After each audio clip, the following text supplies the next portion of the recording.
Aku dikunci mertua di toilet karena dianggap aib di pernikahan adik iparku. Namun semua bungkam saat tiba-tiba limusin ayahku datang untuk menjemputku. Halo Bunda, semoga Bunda semuanya dalam keadaan sehat dan bahagia ya.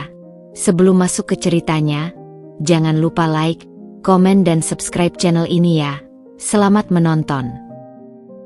Halo Bunda, semoga Bunda semuanya dalam keadaan sehat dan bahagia ya. Sebelum masuk ke ceritanya, jangan lupa absen terlebih dahulu ya. Bunda-bunda semua dari daerah mana saja?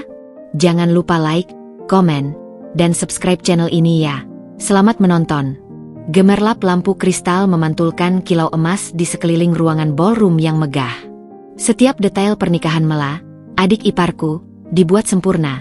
Mulai dari rangkaian bunga anggrek putih yang segar di setiap meja hingga alunan musik lembut dari kuartet gesek yang berdiri di sudut ruangan.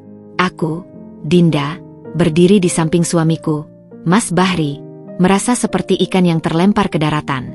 Kebaya sutra sederhana warisan ibuku, yang kupakai dengan penuh kebanggaan, tiba-tiba terasa sangat lusuh dan tidak berarti dibandingkan dengan gaun-gaun desainer yang dikenakan para tamu undangan lainnya. Aku bisa merasakan tatapan mereka, bukan sekadar melirik, tetapi menyapu dari ujung kepala hingga kaki, seolah-olah menilai setiap jahitan dan setiap lipatan pada pakaianku. Rasanya seperti berada di bawah mikroskop, dan aku adalah spesimen yang salah tempat. Bernapas, sayang, bisik Mas Bahri, suaranya rendah dan menenangkan di telingaku. Tangannya yang hangat menggenggam erat tanganku yang dingin karena gugup. Kita hanya perlu bertahan beberapa jam lagi. Beri senyum manismu, sapa tamu, dan setelahnya kita bisa pulang, hanya berdua. Dia memberikan tekanan lembut pada genggamannya, sebuah isyarat yang selalu berhasil membuatku merasa sedikit lebih tenang. Aku mencoba untuk tersenyum, tapi rasanya kaku di wajah. Aku mencoba, tapi lihat cara mereka memandangku. Seolah-olah aku adalah pelayan yang tersesat ke dalam pesta orang-orang penting. Pandanganku tertuju pada sekelompok bibi-bibi dari pihak Mela yang sedang berkumpul tidak jauh dari kami, berbisik-bisik sambil sesekali melirik ke arahku. Mas Bahri menghela napas pendek, matanya yang biasanya ramah kini memancarkan sedikit kelelahan. Abaikan mereka, Din. Mereka tidak punya pekerjaan lain selain menggunjing. Yang penting aku di sini bersamamu. Kamu adalah istriku, dan itu yang terpenting. Dia berusaha meyakinkanku, dan aku tahu dia tulus. Namun, pertahanannya terhadapku di hadapan keluarganya sendiri seringkali seperti tembok pasir yang diterjang ombak besar. Kuat di awal, tetapi perlahan-lahan terkikis. Tiba-tiba, Ibu Surti, ibu mertuaku, menghampiri dengan langkah anggun yang penuh perhitungan. Gaunnya berwarna champagne, mewah dan berkilauan, membuat kebayaku semakin terlihat suram. Senyumnya tipis, hampir tidak sampai ke matanya yang tajam. Dinda, kamu terlihat bersahaja, ujarnya, dan kata, bersahaja, itu terasa seperti tamparan halus. Bahri, sayang, Paman Harjo dari Surabaya sudah datang. Dia ingin sekali menyapamu. Dia ada di dekat bar. Mas Bahri melihatku dengan tatapan bertanya, seolah memastikan apakah aku akan baik-baik sendiri. Aku memberikan anggukan kecil, melepaskan tangannya. Pergilah, Bah. Aku baik-baik saja di sini. Setelah Mas Bahri pergi, Ibu Surti mengambil selangkah lebih dekat. Aromanya, wangi parfum mahal yang menusuk, memenuhi udara di sekitarku. Dinda, untuk sesi foto keluarga nanti, Ibu ingin semuanya terkoordinasi dengan baik. Warna kebayamu ini agak sulit untuk match dengan tema warna pernikahan Mela yang pastel. Dia mengatakannya dengan suara yang sengaja dibuat datar, tetapi maksudnya jelas. Aku menahan napas. Aku mengerti, Bu. Aku akan berusaha berdiri di pinggir saja. Dia menghela napas dramatis. Itu bukan solusi yang baik, bukan? Bagaimana jika kamu membantu ibu di dapur untuk memastikan hidangan penutup sudah siap disajikan saat foto keluarga berlangsung? Ibu yakin mereka membutuhkan bantuan ekstra di sana. Itu akan lebih berguna. Perkataannya seperti pisau yang ditikamkan perlahan. Berguna. Seolah-olah kehadiranku sebagai bagian dari keluarga hanya memiliki nilai jika aku bekerja di dapur, tersembunyi dari pandangan. Aku Aku lebih ingin menyaksikan Mela di foto keluarganya. Bu, kataku, berusaha menjaga suaraku agar tidak bergetar. Senyum tipisnya menghilang, digantikan oleh kerutan halus di dahinya. Terserah, Dinda. Tapi ingat, hari ini adalah hari Mela. Jangan sampai ada hal-hal yang membuatnya tidak nyaman. Dia tidak memberikan kesempatan lagi untuk membalas, berbalik dan berjalan pergi dengan anggun, meninggalkanku sendiri dengan rasa mual yang tiba-tiba menyerang. Aku merasakan firasat buruk yang semakin kuat menggigit di dalam hatiku. Hari yang seharusnya penuh sukacita ini terasa seperti menuju sebuah bencana yang tak terelakkan. Kerumunan tamu undangan mulai bergerak seperti air pasang menuju area pelaminan, tempat Mela dan calon suaminya, Rendra, sudah duduk bak raja dan ratu sehari. Panggung itu disinari lampu sorot yang membuatnya berkilauan. Sebuah pentas kesempurnaan yang seolah menuntut setiap aktornya untuk memainkan peran mereka tanpa cacat.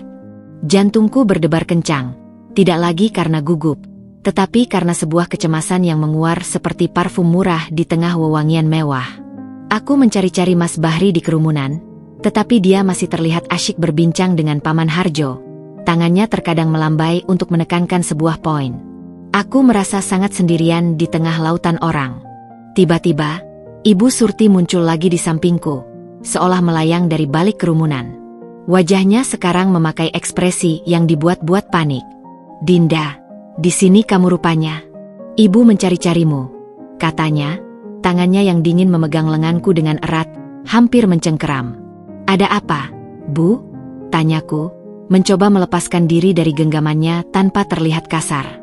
Ibu sangat malu, keluhnya, matanya melirik ke arah panggung. Lihatlah, kalung mutiara ibu. Warna kremnya sama sekali tidak match dengan bros berlian dan tema ivory Mela. Ibu terlihat seperti tidak terkoordinasi. Semua orang akan memperhatikan. Dia menghela napas panjang. Sebuah pertunjukan drama kecil yang hanya kusaksikan.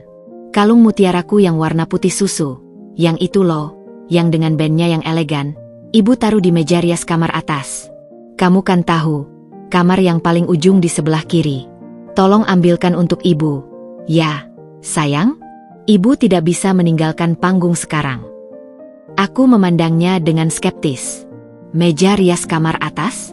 Di tengah pesta seperti ini? Rasanya seperti alasan yang dicari-cari. Bu, mungkin bisa minta tolong salah satu pelayan? Aku rasa mereka lebih tahu letaknya. Usulku, berusaha halus. Ekspresinya berubah seketika. Dari panik menjadi sedikit tertusuk. Dinda, pelayan sibuk sekali. Dan ini adalah urusan keluarga. Ibu lebih percaya kamu. Kamu adalah keluarga, bukan? Kata, keluarga, itu diucapkan dengan penekanan yang membuatku merinding. Lagi pula, hanya sebentar. Kamu pasti bisa melakukannya untuk ibu, untuk hari spesial Mela ini. Dia menyeringai, tapi matanya tetap dingin, memaksaku untuk patuh. Aku melihat ke arah Mas Bahri, yang kebetulan sedang menoleh ke arahku. Dia melambai dan tersenyum, tidak menyadari ketegangan di antara aku dan ibunya. Aku merasa terjebak. Menolak berarti menciptakan drama yang lebih besar, yang pasti akan disalahkan padaku. Menuruti berarti masuk ke dalam permainannya. Baiklah, Bu, akhirnya aku mengalah. Suaraku terdengar kecil dan kalah. Aku akan ambilkan. Terima kasih, sayang. Ibu tahu kamu anak yang baik, katanya, dan senyumnya kali ini terlihat lebih puas dari... Dia langsung berbalik dan bergegas kembali ke arah panggung, menyapa seorang tamu dengan tawa cempreng yang tiba-tiba. Dengan langkah gontai, aku berjalan menuju tangga besar yang berlapis karpet merah. Suara gemuruh pesta perlahan memudar di belakangku, digantikan oleh kesunyian yang mencekam di lorong lantai atas. Aku merasa seperti sedang berjalan menuju sebuah perangkap, tapi tidak punya pilihan lain kecuali melangkah maju. Setiap langkahku menggema di lantai marmer yang dingin, seakan-akan mengiringi langkahku menuju sebuah takdir yang sudah ditentukan. Firasat burukku semakin menjadi-jadi, menggedor-gedor pikiran dengan keras. Lorong lantai atas terasa seperti dunia yang sama sekali berbeda dari keramaian di bawah. Kesunyian di sini begitu pekat, hampir-hampir tak wajar, seolah dinding-dindingnya dibalut oleh peredam suara. Hanya denyut nadiku sendiri yang terdengar berdebar kencang dan tak beraturan, mengisi keheningan yang mencekam itu. Karpet merah tua yang mewah menelan setiap langkah kakiku, membuatku merasa seperti hantu yang menyusuri koridor rumahnya sendiri. Aroma disinfektan yang sedikit menyengat, bercampur dengan wangi bunga potong yang mulai layu, memenuhi udara, menambah kesan muram. Aku menemukan kamar yang dimaksud Ibu Surti. Pintunya terbuka sedikit, memperlihatkan secercah cahaya lampu kristal dari dalam. Dengan hati-hati, aku mendorongnya. Ruangan itu megah, didominasi warna krem dan emas, dengan tempat tidur berkelambu dan cermin besar berbingkai antik. Di atas meja rias yang penuh dengan botol-botol parfum dan pernak-pernik kosmetik, terbaring sebuah kalung mutiara. Kalung itu indah, butiran mutiaranya berkilau sempurna, tetapi justru kehadirannya yang begitu mudah ditemukan membuatku semakin curiga. Ini terlalu mudah. Seolah-olah semuanya sudah dipersiapkan. Setelah mengambil kalung itu, perasaanku tidak menjadi tenang. Sebaliknya, sebuah keinginan kuat untuk menyendiri sejenak mendorongku untuk memasuki toilet pribadi yang terletak di sebelah kanan kamar. Ruangan kecil itu bersih dan wangi. Aku menutup pintu, bukan menguncinya, hanya untuk mencari perlindungan sementara dari tekanan yang kurasakan. Aku menatap wajahku di cermin di atas wastafel. Wajah yang terpantul adalah wajah seorang wanita dengan mata yang dipenuhi kecemasan dan bibir yang bergetar halus. "Kuat, Dinda. Kuat," bisikku pada bayanganku sendiri, mencoba untuk mengumpulkan keberanian. Tiba-tiba, tanpa ada tanda-tanda sebelumnya, terdengar bunyi logam beradu yang keras dan tegas. Kelak! Suara itu memecah kesunyian, begitu mengagetkan hingga napasku tersangkut di tenggorokan. Hatiku serasa dihantam oleh palu godam. Dengan jantung yang berdebar kencang bagai drum perang, aku berbalik dan meraih handle pintu. Aku memutarnya, mendorongnya sekuat tenaga. Tidak berguna. Pintu itu tidak bergerak sama sekali. Terkunci dari luar. Kepanikan langsung menyergapku, dingin dan menusuk tulang. "Halo?" teriakku. Suaraku lebih tinggi dari yang kukira, dipenuhi rasa ngeri. "Ada orang di luar?" Pintunya terkunci. Aku mengetuk-ngetuk pintu kayu yang solid itu dengan kepalan tanganku. "Tolong, buka pintunya." Lalu, suara itu terdengar. Suara Ibu Surti, terdengar sangat dekat, seolah-olah bibirnya menempel di celah pintu. Suaranya bukan lagi bisikan, tetapi desisan rendah yang penuh dengan kebencian dan kepuasan yang jahat. "Diam saja di situ, Dinda." Aku membeku. Darahku serasa membeku dalam sekujur tubuhku. "Jangan buat keributan. Kehadiranmu di foto keluarga hanya akan menjadi noda." Lanjutnya, setiap katanya ditusukkan seperti belati. "Kau pikir aku tidak tahu? Kau hanya mencari perhatian dengan kebaya lusuhmu itu. Ingin dilihat sebagai orang yang sederhana dan rendah hati? Jangan membuatku tertawa. Keluarga kami tidak perlu dipermalukan oleh orang sepertimu di hari spesial Mela. Lebih baik kau tidak terlihat. Lebih baik kau disembunyikan, seperti aib yang kau wakili." "Bu, tolong." Suaraku tercekat, air mata sudah mulai mengalir deras di pipiku. "Mas Bahri."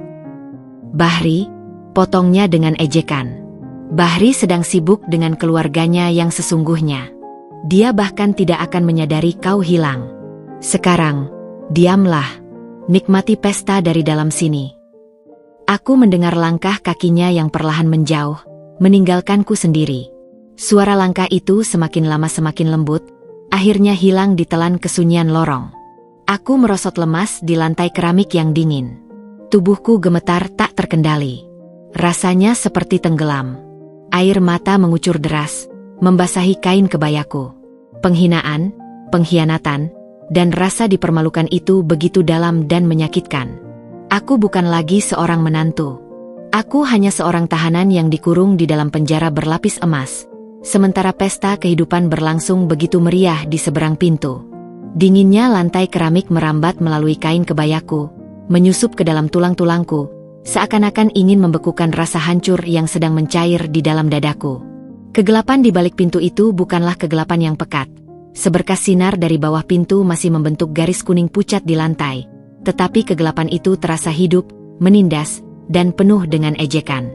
Aku menarik lututku ke dada, melingkarkan tangan di sekelilingnya, berusaha menjadi sekecil mungkin, seperti anak kecil yang berharap bisa menghilang. Suara dari bawah, yang sebelumnya hanya berupa gumaman samar, kini terasa jelas dan menusuk-nusuk telingaku. Aku bisa mendengar denting gelas, sorak-sorai, dan, yang paling menyiksa, suara pembawa acara yang dengan lantang mengumumkan dimulainya sesi foto keluarga. Keluarga besar mempelai wanita, silahkan naik ke panggung. Seru pembawa acara itu, suaranya riang dan penuh semangat. Aku memejamkan mata erat-erat, mencoba membayangkan pemandangan di luar. Aku bisa membayangkan Ibu Surti dengan senyum puasnya, berdiri di samping Mela yang cantik. Aku bisa membayangkan Mas Bahri, pasti sedang mencari-cariku dengan bingung di antara kerumunan. Dia pasti mencariku, bisik hatiku yang masih tersisa sedikit harapan. Dia akan menyadari aku hilang. Dia akan datang. Tapi menit-menit berlalu, dan tidak ada yang datang. Yang kudengar hanyalah suara kamera profesional yang berderak-derak, diselingi tawa dan instruksi dari fotografer. Sedikit lebih dekat, Ibu. Yang lain tersenyum. Bagus. Keputusasaan mulai merayap seperti kabut beracun. Aku meraih telepon genggamku dari saku kebaya. Layarnya menyala, menerangi wajahku yang basah oleh air mata.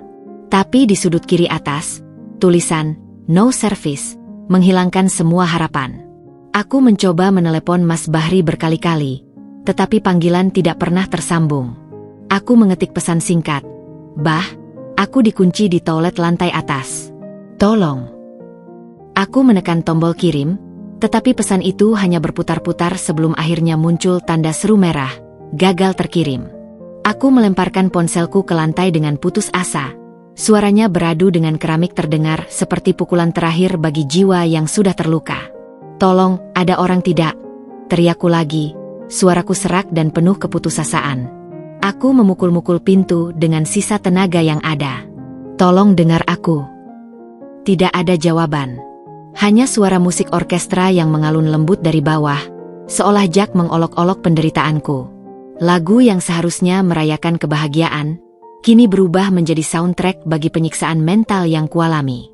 Aku membayangkan mereka semua, tersenyum lebar, berpose dengan anggun, tanpa ada satupun pikiran yang tertuju padaku, yang terpenjara hanya beberapa meter di atas kepala mereka. Apakah mereka benar-benar bisa begitu kejam? Apakah aku begitu tidak berharga sehingga kehilanganku bahkan tidak disadari? Pikiran-pikiran buruk mulai menghantuiku. Bagaimana jika ini bukan hanya ulah Ibu Surti? Bagaimana jika Mas Bahri diam-diam setuju? Bagaimana jika ini adalah cara halus mereka untuk menyingkirkanku dari keluarga mereka untuk selamanya?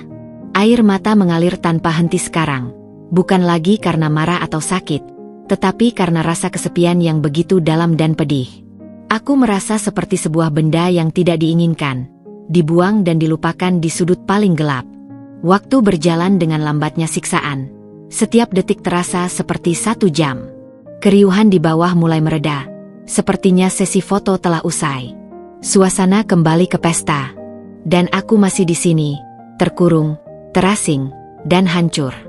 Dunia di seberang pintu itu terus berputar. Sementara duniamu berhenti total dalam kegelapan dan kepedihan yang tak terkatakan. Waktu seolah-olah telah kehilangan maknanya. Aku tidak tahu lagi sudah berapa lama aku terkurung di dalam kegelapan yang disinari seberkas cahaya bawah pintu itu. Air mataku sudah kering, meninggalkan rasa lengket dan perih di pipi. Tubuhku lunglai, bersandar di dinding yang dingin, pikiran kosong menyerah pada keputusasaan. Suasana di bawah tampaknya sudah berubah dari acara formal menjadi pesta yang lebih santai. Alunan musik yang lembut berganti dengan irama yang lebih menghentak, dan suara tawa serta obrolan terdengar semakin riuh. Mereka semua bergembira, sementara aku sudah hampir tidak merasakan apa-apa lagi selain mati rasa. Tiba-tiba, tanpa peringatan, terjadi perubahan suasana yang nyata dan tajam. Riuh rendah pesta itu tidak lagi berupa kegembiraan, tetapi berubah menjadi bisikan-bisikan penuh keheranan yang bergema naik ke lantai atas.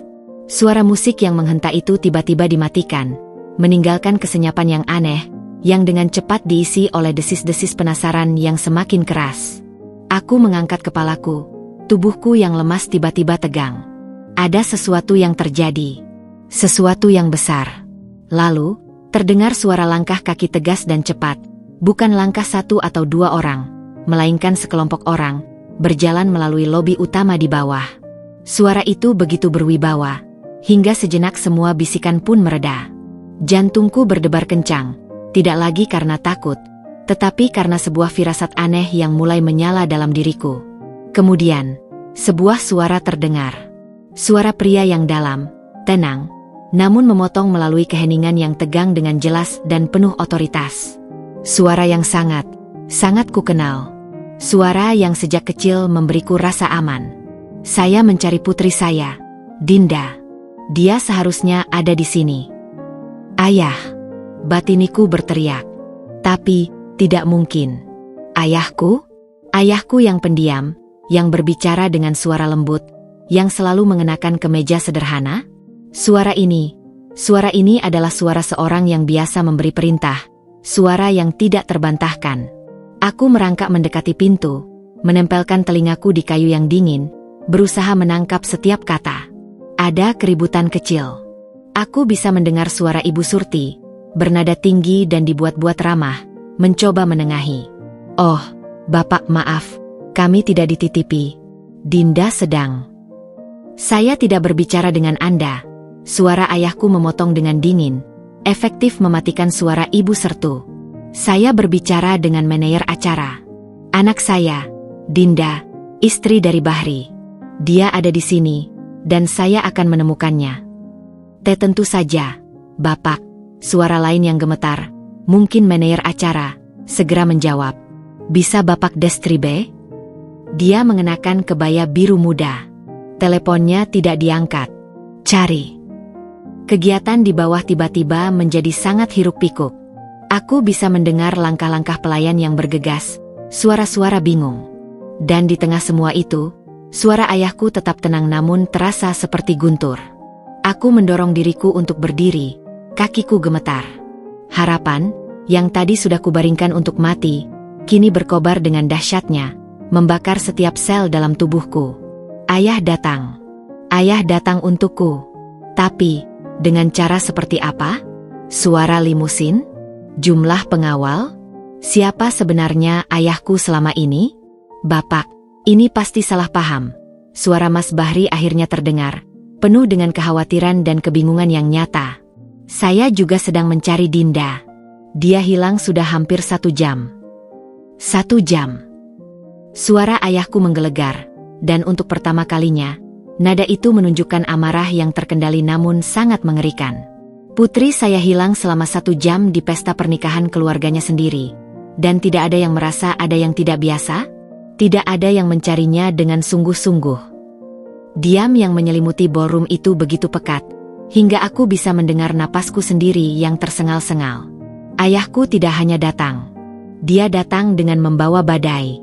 Dan badai itu baru saja mendarat di tengah pesta yang sempurna keluarga mertuaku. Dari balik pintu, aku mendengar kekacauan yang semakin menjadi-jadi. Suara ayahku tidak lagi terdengar, tetapi kehadirannya terasa seperti energi listrik yang membuat seluruh gedung bergetar. Aku mendengar langkah kaki yang tergopoh-gopoh, beberapa pasang, berlari menaiki tangga marmer. Bisikan-bisikan panik dan terpotong-potong memenuhi lorong. Di mana dia? Kamar yang mana? Itu suara Mas Bahri, terdengar sesak napas dan dipenuhi kepanikan yang nyata. Katanya di kamar atas toilet, sahut suara lain, mungkin salah satu pelayan yang ketakutan. Langkah kaki itu mendekat, berhenti di depan beberapa pintu sebelum akhirnya berhenti tepat di seberang pintu toilet yang mengurungku. Aku bisa mendengar tarikan napas yang berat dari balik kayu. Dinda? Teriak Mas Bahri. Suaranya pecah dan penuh harapan sekaligus ketakutan. Dia mendorong handle pintu. Dinda, kamu di dalam. Aku ingin berteriak, tapi yang keluar dari mulutku hanya isakan tercekik. Aku memukul pintu dengan lemah. Bahri, aku di sini. Kemudian, terdengar suara Ibu Surti, bernada tinggi dan mencoba mengambil alih situasi. Bahri, mungkin dia sedang tidak enak badan. Biarkan ibu yang bicara. Dinda? Sayang, kamu baik-baik saja? Buka pintunya. Diamku adalah jawabanku. Aku mendengar desahan frustrasi Mas Bahri. Ibu, Kenapa pintunya terkunci? Tanya Mas Bahri, dan untuk pertama kalinya, aku mendengar nada menuduh dalam suaranya pada ibunya. Ah, pasti tidak sengaja terkunci dari luar. Kecelakaan kecil, bantah Ibu Surti dengan cepat, terlalu cepat. Ah, kecelakaan kecil, suara Mas Bahri meninggi. Siapa yang mengunci pintu toilet dari luar secara tidak sengaja? Sebelum Ibu Surti bisa menjawab, suara ayahku bergema di ujung lorong, dingin dan penuh ancaman. Buka pintu itu sekarang. Tidak ada lagi debat. Aku mendengar keributan, suara kunci dicari-cari, lalu akhirnya, sebuah bunyi logam, klik, yang paling indah yang pernah kudengar dalam hidupku. Pintu terbuka dengan gaya yang kasar, membuka pandanganku yang kabur akibat air mata terhadap cahaya lampu lorong yang terang benderang. Yang berdiri di depan adalah Mas Bahri, wajahnya pucat pasi, matanya membelalak penuh horor dan penyesalan yang dalam. Di belakangnya, Ibu Surti berdiri dengan wajah yang tidak karuan, campuran antara kemarahan, ketakutan, dan usaha untuk tetap terlihat bermartabat yang gagal total. Dinda. Oh, Tuhan, Dinda. Mas Bahri merengkuhku, menarikku ke dalam pelukannya yang hangat. Tubuhku yang lemas dan gemetar hampir saja terjatuh. Aku tidak tahu. Aku mencari-carimu kemana-mana. Aku pikir kamu mungkin sedang stres dan pulang. Tapi pelukannya, sehangat dan seerat apapun, tidak bisa menahanku. Mataku sudah tertuju ke ujung lorong. Di sana, berdiri dengan sikap tenang yang menggetarkan, adalah ayahku. Dia masih mengenakan setelan jas hitam yang sempurna, tapi aura yang dipancarkannya sama sekali berbeda dari ayah yang kukenal. Ini adalah aura seorang raja, seorang yang berkuasa. Dan di belakangnya, melalui jendela besar di ujung lorong, terpampang pemandangan yang membuatku sulit percaya. Sebuah limusin hitam yang sangat panjang dan mengkilap, dikelilingi oleh beberapa orang berpakaian gelap yang berdiri dengan sikap siaga. Ayah? Kataku. Suaraku tidak lebih dari bisikan serak. Ayahku melangkah mendekat. Langkahnya mantap, penuh wibawa. Wajahnya yang biasanya penuh kerutan senyum sekarang halus dan dingin seperti marmer. Namun, ketika matanya menatapku, ada kehangatan yang mencair di baliknya, sebuah perlindungan yang tak terbantahkan. Dinda, ucapnya, suaranya lembut tetapi jelas terdengar oleh semua orang yang hadir di lorong itu. Ayah di sini. Dia mengulurkan tangannya. Bukan sebuah permintaan, tetapi sebuah penawaran keamanan, sebuah jalan keluar. Ibu Surti mencoba untuk berbicara, suaranya bergetar. Bapak, ini semua adalah kesalahpahaman yang sangat disayangkan. Dinda pasti hanya pingsan karena kepanasan, dan pintunya tidak sengaja. Ayahku bahkan tidak menoleh ke arahnya. Pandangannya tetap tertuju padaku. Ayo kita pulang, nak. Mobil sudah menunggu. Melepaskan diri dari pelukan Mas Bahri yang masih terpaku, aku mengambil langkah goyah menuju ayahku. Setiap langkahku terasa seperti berjalan di atas kaca, di antara tatapan keluarga suamiku yang penuh dengan rasa malu, syok, dan ketakutan yang tak terucapkan. Saat tanganku menyentuh tangan ayah, rasa aman yang begitu besar menyelimutiku. Dia tidak hanya menjemputku. Dia datang untuk membuktikan sesuatu.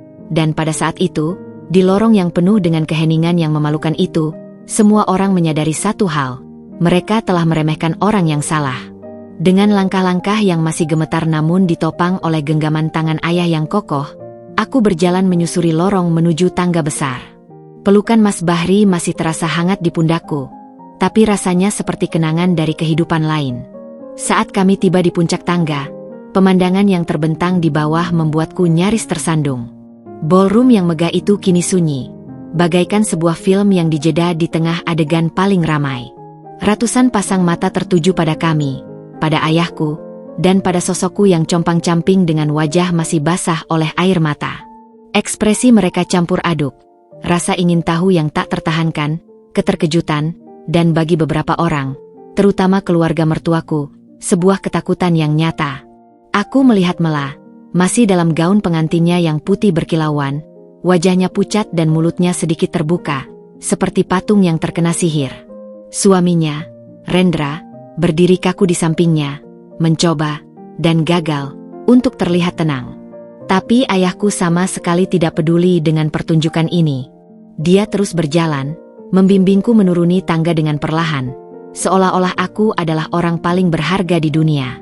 Di bawah, seorang pria berpakaian jas hitam dan berkacamata, yang kukenali sebagai Pak Didik, asisten pribadi ayah yang biasanya hanya kulihat membawakan berkas, berdiri menunggu dengan sikap hormat.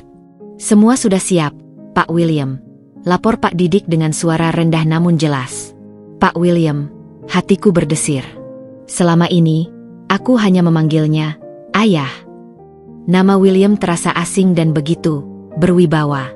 Ayahku hanya mengangguk singkat. "Bagus." Saat kaki kami menyentuh lantai ballroom, Ibu Surti dan Mas Bahri yang telah turun lebih dulu melalui tangga lain, menghampiri kami dengan tergopoh-gopoh. Wajah Ibu Surti berusaha keras menampilkan senyum ramah, tetapi matanya berbinar-binar seperti tikus yang terjebak. "Bapak William, ya? Kami tidak tahu. Selamat datang. Maafkan kami atas insiden yang tidak menyenangkan ini," celotehnya, tangannya meremas-remas sapu tangan.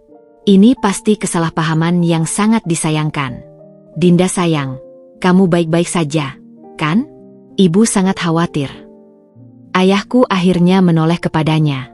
Pandangannya dingin, menghitung. Kekhawatiran yang aneh, Nyonya, diekspresikan dengan mengunci orang di dalam toilet. Beberapa tamu yang mendengar langsung mendesah. Bisikan-bisikan semakin menjadi. Ibu Surti tersipu-sipu malu.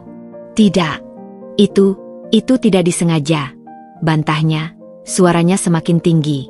Ayahku mengabaikannya. Dia memandang Mas Bahri, yang berdiri dengan wajah hancur, matanya tidak lepas dariku. "Bapak," kata Mas Bahri dengan suara serak. Saya benar-benar tidak tahu. Saya mencoba mencarinya." Ayahku memandangnya lama, seolah mengukur ketulusannya. "Cinta seharusnya tidak buta, Nak Bahri. Terkadang, yang perlu dilakukan adalah membuka mata terhadap kebenaran yang tidak menyenangkan di depan hidung sendiri." Lalu, ayah menoleh kepadaku. "Dinda, apa kamu ingin pulang?" Aku mengangguk, tidak sanggup berkata-kata. Kata "pulang" terasa seperti surga. Dengan itu, ayahku memandu aku berjalan melintasi ballroom yang sunyi itu. Tamu-tamu beringsut memberi jalan, menatap kami dengan rasa hormat yang baru. Saat pintu utama terbuka, sinar matahari sore menyilaukan, dan pemandangan limusin hitam super panjang yang dikelilingi oleh beberapa bodyguard berseragam terpampang jelas. Seorang sopir yang mengenakan seragam putih bersih segera membukakan pintu mobil. Sebelum masuk, ayahku berhenti dan menoleh sekali lagi ke arah keluarga mertuaku yang berdiri terpaku di tengah ballroom. "Terima kasih atas keramahannya," ucap ayahku, dan kata "keramahan" itu diucapkan dengan sarkasme yang begitu halus namun menusuk tajam. "Saya harap lain kali, putri saya akan diterima dengan lebih baik, bukan dikunci di toilet seperti kriminal." Tanpa menunggu jawaban, dia membimbingku masuk ke dalam interior limusin yang mewah dan sejuk. Saat pintu tertutup, menyekap semua kebisingan, kekacauan, dan rasa malu di luar, aku akhirnya membiarkan diriku runtuh. Tubuhku gemetar hebat, dan isak tangis yang selama ini kutahan meledak keluar. Ayahku tidak berkata apa-apa. Dia hanya mendudukkanku di sampingnya, memelukku erat, dan membiarkan aku menangis di pundak jas mahalnya. Dalam pelukannya, di balik semua kemewahan dan kejutan yang membingungkan ini, aku akhirnya merasa aman. Ayahku datang bukan sebagai seorang konglomerat, tetapi sebagai seorang ayah yang menyelamatkan anaknya. Dan pada saat itu, itulah satu-satunya hal yang penting.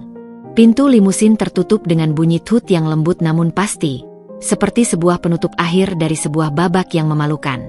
Dunia di luar, dengan segala tatapan heran, bisik-bisik penuh skandal, dan wajah-wajah pucat keluarga mertuaku, terputus seketika. Suasana di dalam limusin sangat kontras, sunyi, sejuk, dan harum oleh aroma leather yang mewah. Ketenangan itu begitu mendalam hingga hampir tak nyata, membuat telingaku yang masih berdenging akibat tangisan dan teriakan terasa seperti masuk ke dalam ruang kedap suara. Aku membiarkan diriku tenggelam ke dalam jok kulit yang lembut, tubuhku masih gemetar tak terkendali. Isakanku yang meledak-ledak perlahan mereda menjadi sedu sedan yang tercekat. Ayahku duduk di sampingku, diam, memberiku ruang untuk melampiaskan segala emosi yang telah terpendam. Tangannya yang besar dan hangat terus membelai punggungku dengan gerakan menenangkan yang sama, seperti saat aku masih kecil dan terjatuh dari sepeda. "Sudah, sayang," bisiknya akhirnya. Suaranya kembali lembut, seperti ayah yang kukenal sehari-hari. "Sudah berakhir. Ayah di sini." Aku mengangkat wajahku yang basah dan berantakan. Melalui kaca yang terpolarisasi, aku masih bisa melihat bayangan samar orang-orang yang berkerumun di depan pintu gedung. Aku melihat sosok Mas Bahri yang berdiri terpaku, tangan yang baru saja memelukku tergantung lemas di samping tubuhnya. Wajahnya yang tampan kini tampak hancur dan bingung. Ada rasa sakit yang menusuk di dadaku. Aku mencintainya. Tapi cinta itu kini tercampur dengan rasa kecewa yang dalam karena ketidaktahuannya. Karena ketidakmampuannya melindungiku dari kekejaman keluarganya sendiri. "Bagaimana, kenapa?" kataku. Suaraku serak, tidak mampu menyusun kalimat yang utuh. Ayahku menghela napas panjang. "Ayah selalu berjanji, nak, bahwa suatu hari nanti, jika kau benar-benar membutuhkan, ayah akan datang dengan cara yang tidak akan pernah mereka lupakan." Dia menatapku, matanya yang biasanya berbinu-binu kini penuh dengan keteguhan. "Ayah sengaja membesarkanmu dengan sederhana. Ayah ingin kau tumbuh menjadi wanita yang kuat dan rendah hati, yang tahu nilai uang dan tidak terpesona oleh kemewahan semu. Tapi ayah juga tidak akan membiarkan siapapun merendahkan darah daging ayah." Limusin mulai bergerak perlahan, meninggalkan gedung itu beserta segala kenangan pahitnya. Aku melihat Ibu Surti berusaha mendekat, wajahnya penuh kepanikan, tetapi salah seorang bodyguard dengan sopan namun tegas menghalanginya. Ekspresinya yang putus asa terpantul samar di kaca jendela sebelum akhirnya menghilang dari pandangan. Mela, dalam gaun pengantinnya, terlihat menutup wajahnya dengan tangan, mungkin menangis, mungkin karena malu, atau mungkin karena marah. Aku tidak bisa lagi membedakannya. "Tapi, limusin, bodyguard, Pak William?" tanyaku, masih tidak percaya. Ayahku tersenyum kecil, senyum yang mengandung 1000 cerita. "Bisnis ayah cukup besar, Dinda. Ayah adalah William Gunawan. Tapi bagimu, ayah tetaplah ayahmu yang sama. Ayah menyembunyikannya karena ingin melindungimu dari orang-orang yang hanya menginginkan kekayaan kita." Dia memandangku, "Seperti mereka." Kata-kata itu menggantung di udara yang sejuk.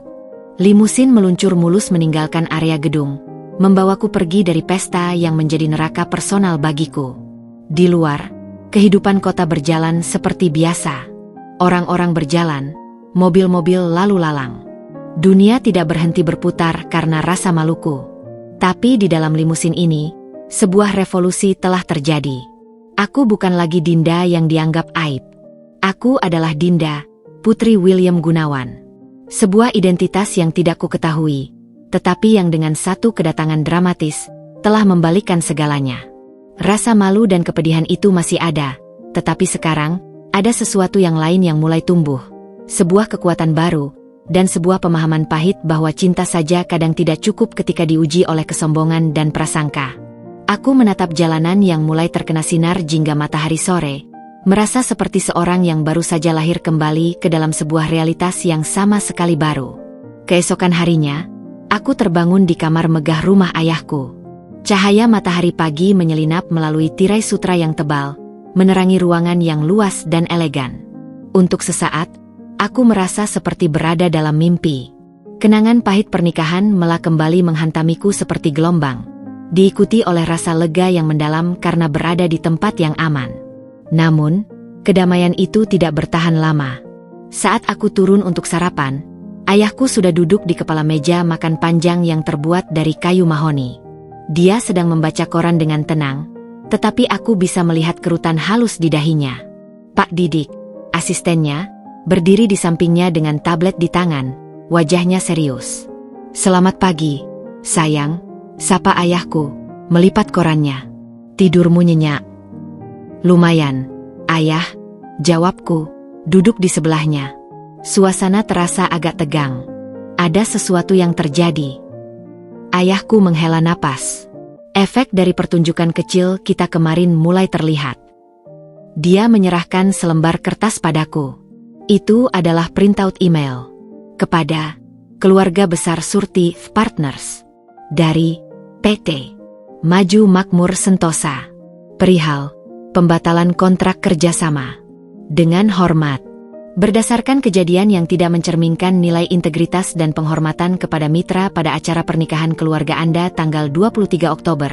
Dengan ini kami nyatakan membatalkan seluruh perjanjian kerjasama untuk pengadaan bahan baku tekstil senilai 15 miliar rupiah, efektif segera. Kepercayaan adalah fondasi utama dalam kemitraan. Kami tidak dapat terus bekerja sama dengan pihak yang tindakannya menunjukkan ketiadaan nilai tersebut. Hormat kami. Bambang Sutrisno, Direktur Utama. Aku membacanya berulang kali, rasa bersalah dan kepuasan aneh bertempur di dalam diriku. PT Maju Makmur, itu mitra utama mereka, kan? Ya, jawab ayahku singkat. Dan Bambang Sutrisno adalah teman golf saya. Dia kebetulan hadir di pernikahan itu dan melihat semuanya. Dia menelepon saya tadi pagi, menyampaikan kekecewaannya. Tiba-tiba, telepon ayahku berdering. Dia melihat layar dan mengangkatnya. Bambang. Ya, saya terima emailnya. Ayahku mendengarkan sejenak, mataku tertuju padanya. Terima kasih atas dukunganmu. Ya, tentu saja. Kita bisa bertemu minggu depan untuk membicarakan proyek baru. Ayahku meletakkan teleponnya. Seperti yang kamu dengar. Dia tidak hanya membatalkan kontrak, tetapi juga ingin beralih bekerja sama dengan kita. Aku terdiam, menatap secangkir teh hangatku. Ayah, apakah kita yang menyebabkan mereka bangkrut? Ayahku meletakkan tangannya di atas tanganku. Dinda, dengarkan baik-baik. Ayah tidak menyuruh siapapun untuk membatalkan kontrak. Ayah bahkan tidak membicarakan kejadian kemarin dengan siapapun di dunia bisnis. Yang terjadi adalah konsekuensi alami dari tindakan mereka sendiri. Di dunia bisnis, reputasi adalah segalanya. Mereka yang dengan tega mengunci menantu sendiri di toilet di depan ratusan orang, termasuk mitra bisnis mereka, telah menunjukkan siapa diri mereka sebenarnya. Orang-orang seperti Bambang hanya menarik diri dari lingkungan beracun. Ini adalah karma, nak, bukan balas dendam. Pesan itu perlahan meresap. Ini bukan tentang ayahku yang menggunakan kekuatannya untuk menghancurkan mereka. Ini tentang pilihan mereka sendiri yang kembali menghantui mereka. Aku membayangkan kekacauan yang pasti sedang terjadi di rumah mertuaku sekarang. Ibu Surti yang pasti panik, Mela yang marah karena hari bahagianya ternoda, dan Mas Bahri. Mas Bahri yang terjebak di tengah-tengah semua ini. Perasaan bersalahku perlahan memudar, digantikan oleh sebuah pencerahan yang pahit. Tindakan kejam mereka, yang mereka pikir hanya akan menyakiti seorang Dinda yang tidak berarti, ternyata memiliki konsekuensi yang jauh lebih besar dari yang mereka bayangkan. Karma memang bukan monster yang langsung menerkam, tetapi seperti angin sepau-sepau yang perlahan-lahan mengikis fondasi bangunan rapuh kesombongan mereka. Dan angin itu baru saja mulai berhembus.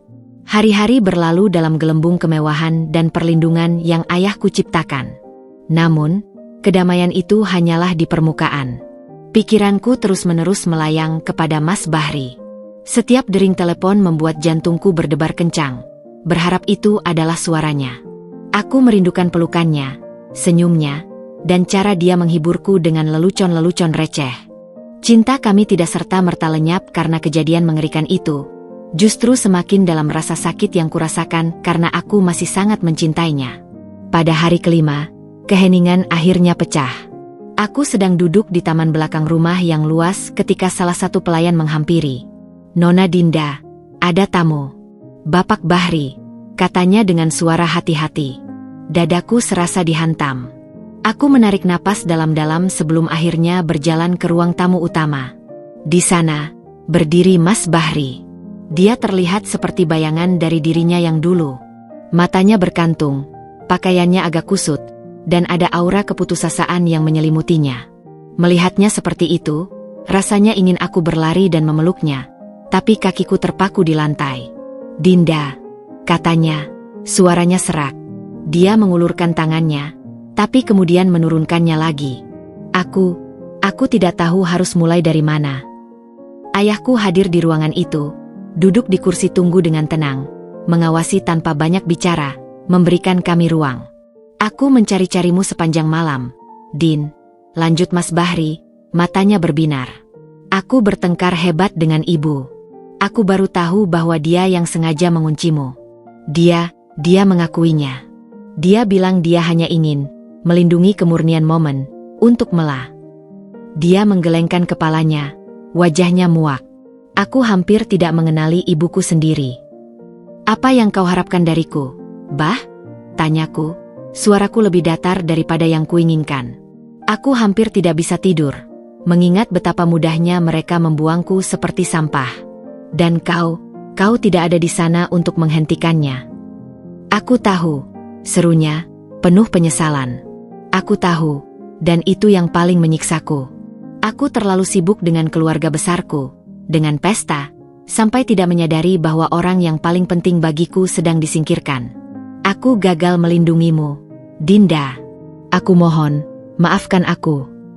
Air matanya akhirnya menetes. Melihat Mas Bahri menangis adalah pemandangan yang menyayat hati. Aku mencintaimu, Bah, kataku, dan kali ini suaraku bergetar. Tapi cinta kita tidak bisa hidup dalam bayang-bayang racun keluargamu. Setiap pertemuan keluarga, setiap acara, aku akan selalu diingatkan pada betapa mudahnya mereka menganggapku tidak berharga. Dan aku tidak yakin bisa mempercayai mereka lagi. Atau bahkan mempercayaimu sepenuhnya, karena kau adalah bagian dari mereka. Dia terdiam, menatapku dengan sedih. Dia tahu aku benar. Apa yang kau inginkan, Dinda? Tanyanya akhirnya, suaranya hancur. Aku menarik napas panjang. Ini adalah keputusan terberat dalam hidupku. Aku butuh waktu, Bah. Dan aku butuh jarak. Aku tidak bisa kembali ke rumah itu. Tidak sekarang. Mungkin tidak pernah. Dia mengangguk pelan, seperti sudah menduga. Jadi, kita berpisah. Bukan berpisah, sahut ayahku untuk pertama kalinya, membuat kami berdua menoleh. Tapi memisahkan diri. Dinda perlu menyembuhkan lukanya. Dan kamu, Nak Bahri, perlu memutuskan di mana loyalitasmu benar-benar berada. Apakah kamu akan membiarkan ibumu terus meracuni kehidupan pernikahanmu? Atau kamu akan berdiri di atas kakimu sendiri dan memperjuangkan istri yang kamu cintai? Kata-kata ayahku menggantung di udara, berat dan penuh konsekuensi. Aku akan menunggu, Dinda, kata Mas Bahri dengan tekad yang tiba-tiba mengeras di matanya. Aku akan membereskan ini. Aku akan berbicara dengan ibu, dengan Mela. Aku akan menunjukkan padamu bahwa aku memilihmu. Dia melangkah mendekat, dan kali ini aku tidak menghindar. Dia memegang tanganku. Beri aku kesempatan. Beri kita kesempatan. Aku melihat ke dalam matanya, melihat cinta dan penyesalan yang tulus. Aku tidak bisa janji apa-apa, Bah. Tapi, aku juga tidak bisa begitu saja melepasmu. Itu adalah perpisahan yang menyakitkan. Dia pergi dengan bahu yang sedikit lebih tegak, tetapi dengan beban yang sangat berat. Aku menontonnya pergi, merasa seolah-olah separuh jiwaku ikut bersamanya. Aku tahu aku telah menanamkan benih harapan, tapi aku juga telah menetapkan batasan. Hidup kami bersama tergantung pada apakah dia bisa mengubah dinamika keluarganya yang beracun. Sebuah tugas yang tampaknya mustahil. Dan untuk pertama kalinya, aku harus memprioritaskan diriku sendiri, betapapun sakitnya itu. 2 minggu setelah peristiwa itu, kehidupan di rumah ayahku mulai menemukan ritmenya yang baru. Aku mulai membantu mengelola beberapa urusan amal ayah, sebuah kegiatan yang memberiku rasa tujuan dan mengalihkan pikiranku dari kekacauan yang terjadi. Namun, kabar dari dunia luar tetap menyusup, seperti asap yang merayap di bawah pintu. Suatu sore, saat aku sedang menikmati teh di beranda, Pak Didik mendekat dengan tabletnya. Ekspresinya seperti biasa, netral dan profesional.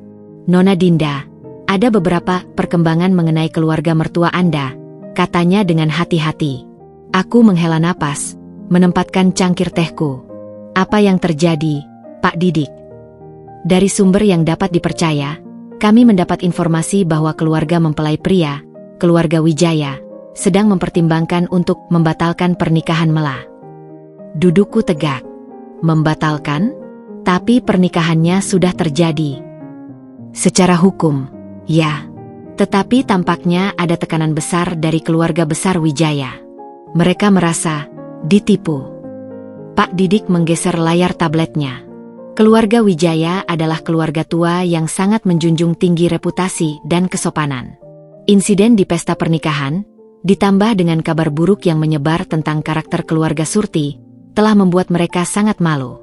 Beredar desas-desus bahwa Rendra, suami Mela, bahkan diminta untuk mengajukan pembatalan pernikahan dengan alasan penipuan, karena keluarga Surti dianggap menyembunyikan skandal keluarga mereka. Perasaan aneh menyergapku, bukan kepuasan, tapi lebih seperti rasa sedih yang dalam. Mela mungkin menyebalkan dan sombong, tapi tidak ada wanita yang pantas melalui hal seperti ini di awal pernikahannya. Apakah ayah terlibat dalam ini? Tanyaku dengan cemas. Tidak sama sekali, Nona, jawab Pak Didik dengan tegas. Seperti yang dikatakan ayahmu, ini adalah konsekuensi alami. Lingkaran sosial mereka tumpang tindih. Kabar buruk menyebar dengan cepat, terutama di kalangan mereka. Beberapa hari kemudian, Mela sendiri yang menghubungiku. Aku terkejut melihat nomornya muncul di ponselku. Suaranya di ujung telepon tidak lagi sombong, melainkan penuh dengan kepanikan dan kemarahan yang tertahan. Dinda, katanya, tanpa basa-basi, kamu harus melakukan sesuatu. Aku terdiam sejenak, mencerna kata-katanya. Apa yang harus kulakukan, Mela? Keluarga Rendra, mereka gila. Mereka ingin membatalkan pernikahan kami. Mereka bilang keluarga kami tidak punya integritas, bahwa kami aib. Ini semua karena kamu. Sakitnya masih sama. Bahkan dalam keputusasaannya, dia masih menyalahkanku. Mela, kataku dengan tenang, meski jemariku menggenggam ponsel dengan kencang. Aku yang dikunci di toilet. Aku yang dipermalukan. Masalah integritas keluarga kalian bukanlah buatanku. Itu adalah pilihan ibumu, dan mungkin juga pilihanmu, yang selalu mendukungnya. Dia terisak di seberang telepon. Tapi ini pernikahanku. Aku mencintai Rendra. Kamu tidak mengerti. Aku mengerti betapa sakitnya dipermalukan di depan umum. Jawabku, suaraku lembut namun tegas. Tapi menyalahkanku tidak akan menyelesaikan masalahmu. Mungkin ini saatnya untukmu dan ibumu merenung, alih-alih terus menyalahkan orang lain. Kamu tidak akan membantu? Ayahmu pasti bisa membujuk keluarga Wijaya. Dia punya pengaruh. Rengeknya, putus asa. Ayahku tidak akan campur tangan dalam urusan rumah tangga orang lain, Mela. Dan aku juga tidak akan memintanya. Kalian menabur angin, sekarang kalian menuai badai. Urusan kalian, selesaikan sendiri. Aku menutup telepon, perasaanku campur aduk. Aku hampir merasa kasihan padanya. Tapi sekali lagi, ini adalah karma yang mereka undang sendiri. Kesombongan mereka, yang dulu mereka gunakan untuk menginjak-injakku, kini berbalik menghancurkan citra yang sangat mereka junjung tinggi. Pernikahan Mela yang sempurna itu kini retak, bukan karena aku, tetapi karena fondasinya dibangun di atas kepalsuan dan kecongkakan. Dan retakan itu, ternyata, jauh lebih dalam dari yang pernah mereka sangka. Sekitar 3 minggu setelah kejadian itu, suasana di rumah ayahku yang biasanya tenang terusik oleh kedatangan tamu yang tidak terduga. Aku sedang membaca di perpustakaan ketika pelayan memberitahuku bahwa Ibu Surti dan Mas Bahri ada di depan pintu, meminta untuk bertemu. Jantungku berdebar kencang, sebuah campuran dari harapan yang sembrono dan kecemasan yang dalam. Ayahku, yang sedang bekerja di ruang kerjanya, turun dan menemukanku. Mereka di sini, katanya, bukan sebagai pertanyaan, tetapi pernyataan. Kamu ingin menemuinya? Aku mengangguk. Meski tanganku berkeringat. Aku harus, Ayah, untuk diriku sendiri. Kami menerima mereka di ruang tamu utama yang megah. Kontras antara kemewahan rumah ayahku dan penampilan mereka yang sedikit lusuh sangat mencolok. Ibu Surti terlihat seperti telah menua 10 tahun. Pakaiannya masih bagus tapi tidak sempurna seperti biasanya, dan makeupnya tidak bisa sepenuhnya menutupi lingkaran hitam di matanya. Mas Bahri berdiri di sampingnya. Wajahnya tegang, matanya mencari milikku dengan penuh harap dan permintaan maaf. Dinda, William, Ibu Surti memulai, tangannya meremas-remas tas tangannya. Suaranya kehilangan nada tinggi dan menguasainya, digantikan oleh kerendahan hati yang terasa dipaksakan. Terima kasih sudah menerima kami. Ayahku hanya mengangguk singkat, tidak menawarkan senyum. Aku duduk diam, menunggu. Ibu, kami datang untuk meminta maaf. Lanjutnya, matanya berusaha menatapku tapi terus-menerus melirik ke ayahku, seolah-olah permintaan maaf itu lebih ditujukan padanya. Apa yang ibu lakukan, mengunci kamu di toilet, itu adalah kesalahan besar. Sebuah khilafan yang sangat ibu sesali. Kata, khilafan, itu menggantung di udara, terasa ringan dan tidak tulus, seperti menganggapnya hanya sebagai kesalahan kecil, bukan sebuah tindakan kejam yang terencana. Khilafan? Ayahku akhirnya berbicara, suaranya datar namun memotong. Sepertinya nyonya tidak sengaja menyenggol tombol kunci saat berjalan melewati pintu. Itu artinya sebuah kecelakaan. Tapi dari yang saya dengar, itu adalah perintah yang disengaja. Ibu Surti tersipu malu. Bukan, maksud ibu. Ibu terbawa emosi. Ibu hanya ingin yang terbaik untuk Mela, dan ibu khawatir penampilan Dinda yang sederhana akan menarik perhatian yang salah. Dia masih tidak bisa berhenti membuat alasan. Jadi ini masih tentang penampilan dan status, Ibu? Kataku, suaraku lebih stabil dari yang kukira. Bukan tentang permintaan maaf yang tulus karena telah menyakiti menantu perempuanmu. Dinda, sayang, Ibu benar-benar menyesal, katanya, sekarang dengan sedikit kepanikan. Lihatlah apa yang telah terjadi. Bisnis keluarga kami hancur. Pernikahan Mela hampir bubar. Ini pelajaran yang sangat berharga bagi kami semua. Ibu mohon, maafkan ibu. Kembalilah ke rumah. Kita bisa menjadi keluarga lagi. Disinilah permintaan maafnya menjadi jelas. Ini bukan tentang aku. Ini tentang konsekuensi yang mereka hadapi. Ini tentang menyelamatkan bisnis dan reputasi mereka. Apa pendapatmu, Bahri? Tanya ayahku, mengalihkan perhatian kepada suamiku yang telah diam sepanjang waktu. Mas Bahri menarik napas dalam-dalam. Ibu sudah mengaku dan menyesal. Din, katanya, matanya memohon. Tapi yang lebih penting, aku di sini untuk mengatakan bahwa aku memilihmu. Aku sudah pindah dari rumah ibu. Aku menyewa apartemen kecil. Aku ingin memulai lagi denganmu, jauh dari semua ini. Dia menatapku, dan untuk pertama kalinya, yang kulihat adalah ketulusan, bukan keputusasaan. Ibu Surti terlihat syok. Bahri, kamu tidak bilang. Ini keputusanku, Ibu, potong Mas Bahri dengan tegas. Sebuah ketegasan yang belum pernah kulihat darinya sebelumnya ketika berhadapan dengan ibunya. Aku mencintai Dinda. Dan jika ibu benar-benar menyesal, hormati keputusanku. Aku melihat ke arah Ibu Surti. Wajahnya adalah gambaran jelas dari seorang wanita yang kehilangan kendali. Permintaan maafnya telah gagal mendapatkan apa yang dia inginkan, yaitu akses kepada pengaruh ayahku untuk memperbaiki kerusakan yang mereka alami. Dan sekarang, dia juga kehilangan anak lelakinya. Aku menghargai kunjunganmu, Ibu, kataku akhirnya. Tapi maaf tidak bisa dibeli dengan ancaman kebangkrutan atau permintaan yang disertai alasan.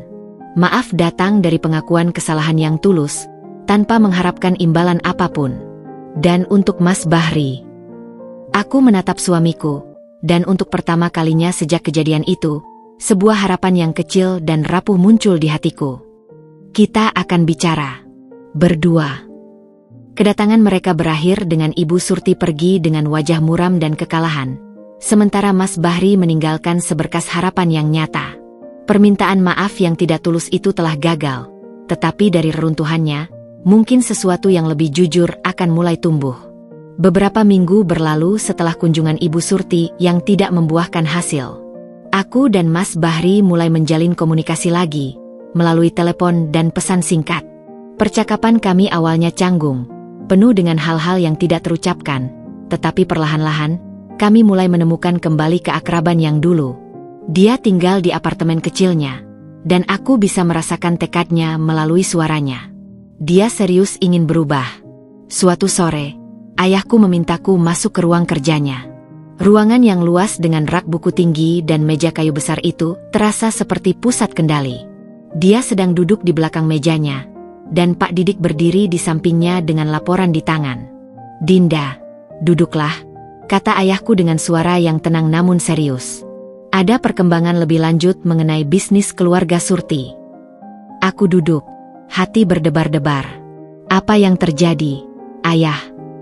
Pak Didik yang menjawab, suaranya profesional. "Laporan keuangan kuartal terakhir mereka baru saja beredar di kalangan terbatas, Nona Dinda. Keadaannya sangat buruk. Setelah pembatalan kontrak dari PT Maju Makmur, domino efek mulai terjadi. 2 bank telah menolak perpanjangan kredit usaha mereka. Beberapa mitra kecil juga mulai menarik diri, khawatir reputasi buruk akan memengaruhi bisnis mereka sendiri." Ayahku menghela napas. "Mereka seperti kapal yang bocor, Nak.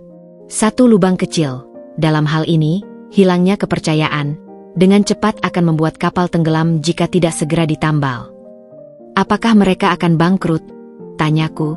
Rasa bersalah yang lama kembali menghantui. "Itu sangat mungkin," jawab ayahku. "Tapi sekali lagi, Dinda, ini bukan ulah ayah. Ayah bahkan telah menolak beberapa tawaran dari rekan bisnis yang, karena ingin membantu ayah, secara proaktif memutuskan hubungan dengan keluarga Surti. Ayah katakan pada mereka bahwa ini bukan urusan kita. Tapi di dunia bisnis, persepsi adalah segalanya. Keluarga Surti telah menunjukkan bahwa mereka tidak bisa dipercaya, dan tidak ada yang mau mengambil risiko." Malam itu, Mas Bahri meneleponku. Suaranya terdengar sangat lelah. "Din, ibu seperti orang gila sekarang," keluhnya. Dia menyalahkan semua orang. Menyalahkan aku karena meninggalkan rumah, menyalahkan Mela karena menikah dengan keluarga perfeksionis, dan tentu saja, menyalahkan kamu dan ayahmu karena telah menghancurkan mereka. "Tapi Bah, kami tidak melakukan apa-apa," bantahku, merasa tidak berdaya. "Aku tahu, sayang. Aku tahu," dia cepat menyahut. "Tapi ibu tidak bisa menerima bahwa ini adalah konsekuensi dari tindakannya sendiri. Dia lebih memilih untuk percaya bahwa ini adalah konspirasi jahat daripada mengakui kesalahannya. Aku sudah tidak bisa lagi berdebat dengannya." Dia bercerita bahwa Ibu Surti sekarang memaksanya untuk kembali, untuk menggunakan hubungannya dengan aku untuk meminta ayahku menyuntikkan dana atau setidaknya menjamin kredit mereka. Dia bahkan bilang, "Coba bujuk Dinda. Suami istri kan tidak ada yang tidak bisa didamaikan. Dia melihatmu sebagai kartu as, Din, bukan sebagai menantu yang dia cintai." Suara Mas Bahri penuh dengan kepahitan. Aku menolak. Tegas. Aku bilang, hubungan kita bukanlah alat tawar-menawar. Mendengar itu, hatiku merasa sedikit lebih lega. Dia benar-benar berusaha memisahkan diri dari racun keluarganya. Tekanan bisnis yang menghimpit keluarga Surti ternyata tidak hanya soal uang. Itu adalah tekanan mental yang perlahan-lahan mengikis sisa-sisa kewarasan dan hubungan keluarga mereka. Ibu Surti, yang dulu begitu anggun dan mengendalikan, kini menjadi seorang wanita yang putus asa dan penuh kebencian. Mela, yang terperangkap dalam pernikahannya yang goyah, dikabarkan terus-menerus bertengkar dengan suaminya. Dan Mas Bahri, yang terjepit di tengah, harus memilih antara darah dan cinta. Aku menyadari bahwa karma terbesar bagi mereka mungkin bukanlah kebangkrutan finansial, tetapi kehancuran dari dalam.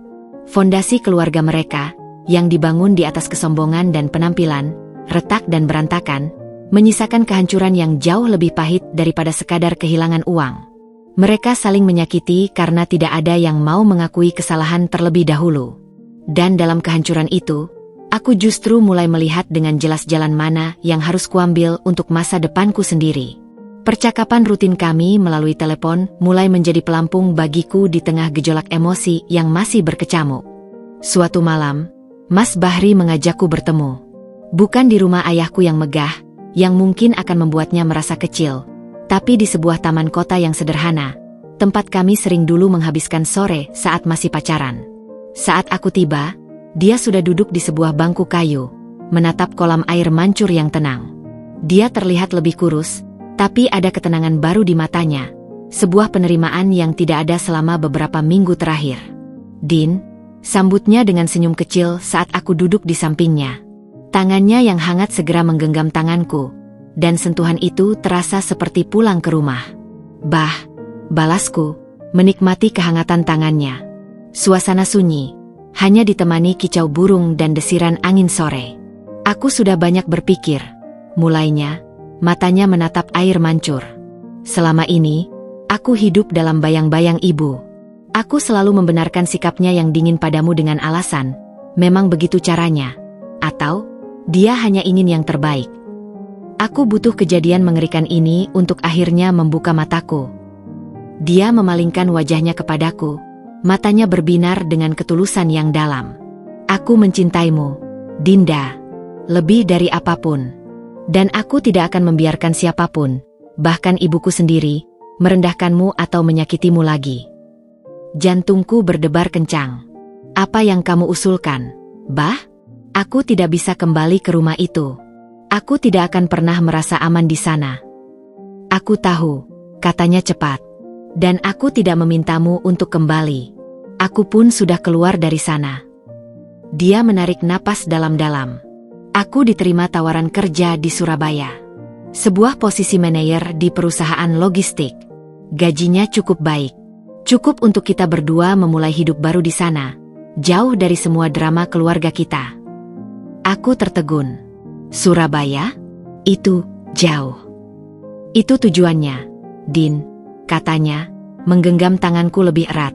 Jauh dari pengaruh ibu, jauh dari gunjingan, jauh dari segala kenangan buruk ini. Kita bisa mulai dari nol. Hanya kita berdua. Matanya memancarkan harapan dan tekad yang membara. Aku tidak meminta jawabanmu sekarang. Tapi tolong, pertimbangkan. Untuk kita. Untuk masa depan kita. Aku memandangnya, pria yang kucintai, yang akhirnya berani berdiri tegak untukku. Ini yang selalu kuinginkan. Sebuah pengakuan, sebuah perlindungan, sebuah pilihan yang jelas bahwa aku adalah prioritasnya. Tapi, rasa takut masih menggerogoti. Bagaimana dengan ibumu? Bisnismu di sini? Tanyaku, mencoba mengukur komitmennya. Dengan kondisi bisnis keluarga seperti sekarang, tidak ada lagi yang bisa dipertahankan di sini. Biarkan ibu dan Mela menghadapi konsekuensi pilihan mereka. Aku sudah memilih jalanku sendiri. Aku memilihmu. Kata-katanya sederhana, tapi terasa seperti sumpah.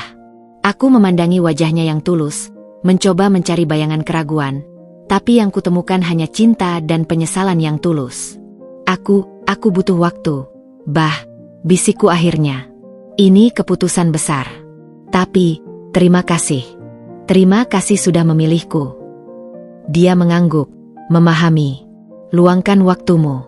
Aku akan menunggu. Aku akan selalu menunggu. Pertemuan itu berakhir dengan pelukan hangat yang memberiku kehangatan yang telah lama kurindukan. Pulang ke rumah ayah, pikiranku penuh dengan pertimbangan. Pindah ke Surabaya, itu berarti benar-benar memutuskan tali dengan masa lalunya yang kelam. Itu berarti memberi kesempatan kedua pada cinta kami, di atas puing-puing kehancuran yang disebabkan oleh orang lain. Itu berarti memilih untuk percaya lagi. Ayahku, seperti biasa, bisa membaca pikiranku.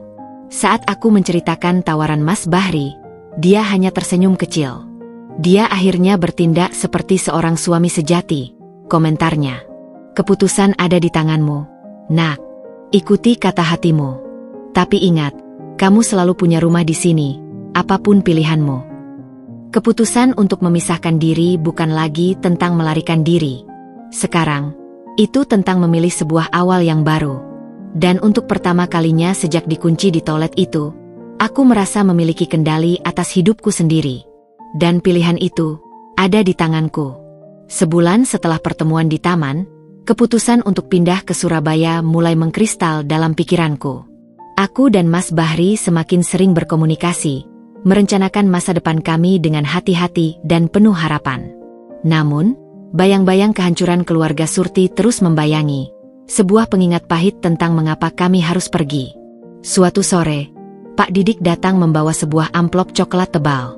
Wajahnya seperti biasa, tak terbaca, Tapi ada sesuatu dalam caranya menyerahkan amplop itu yang membuatku tahu isinya penting. Laporan akhir dari auditor independen, Nona Dinda, katanya sambil meletakkan amplop di atas meja di depanku.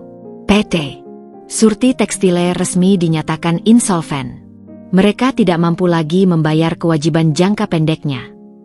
Aku membuka amplop itu dengan tangan gemetar. Laporannya penuh dengan grafik merah dan angka-angka yang menunjukkan penurunan drastis. Aset-aset mewah yang dulu mereka pamerkan, mobil, rumah besar di kawasan elit, saham di beberapa perusahaan, semuanya telah diagunkan atau sedang dalam proses dijual untuk menutupi utang. Ayah, bisikku, menatap ayahku yang duduk di seberang. Ini sangat parah.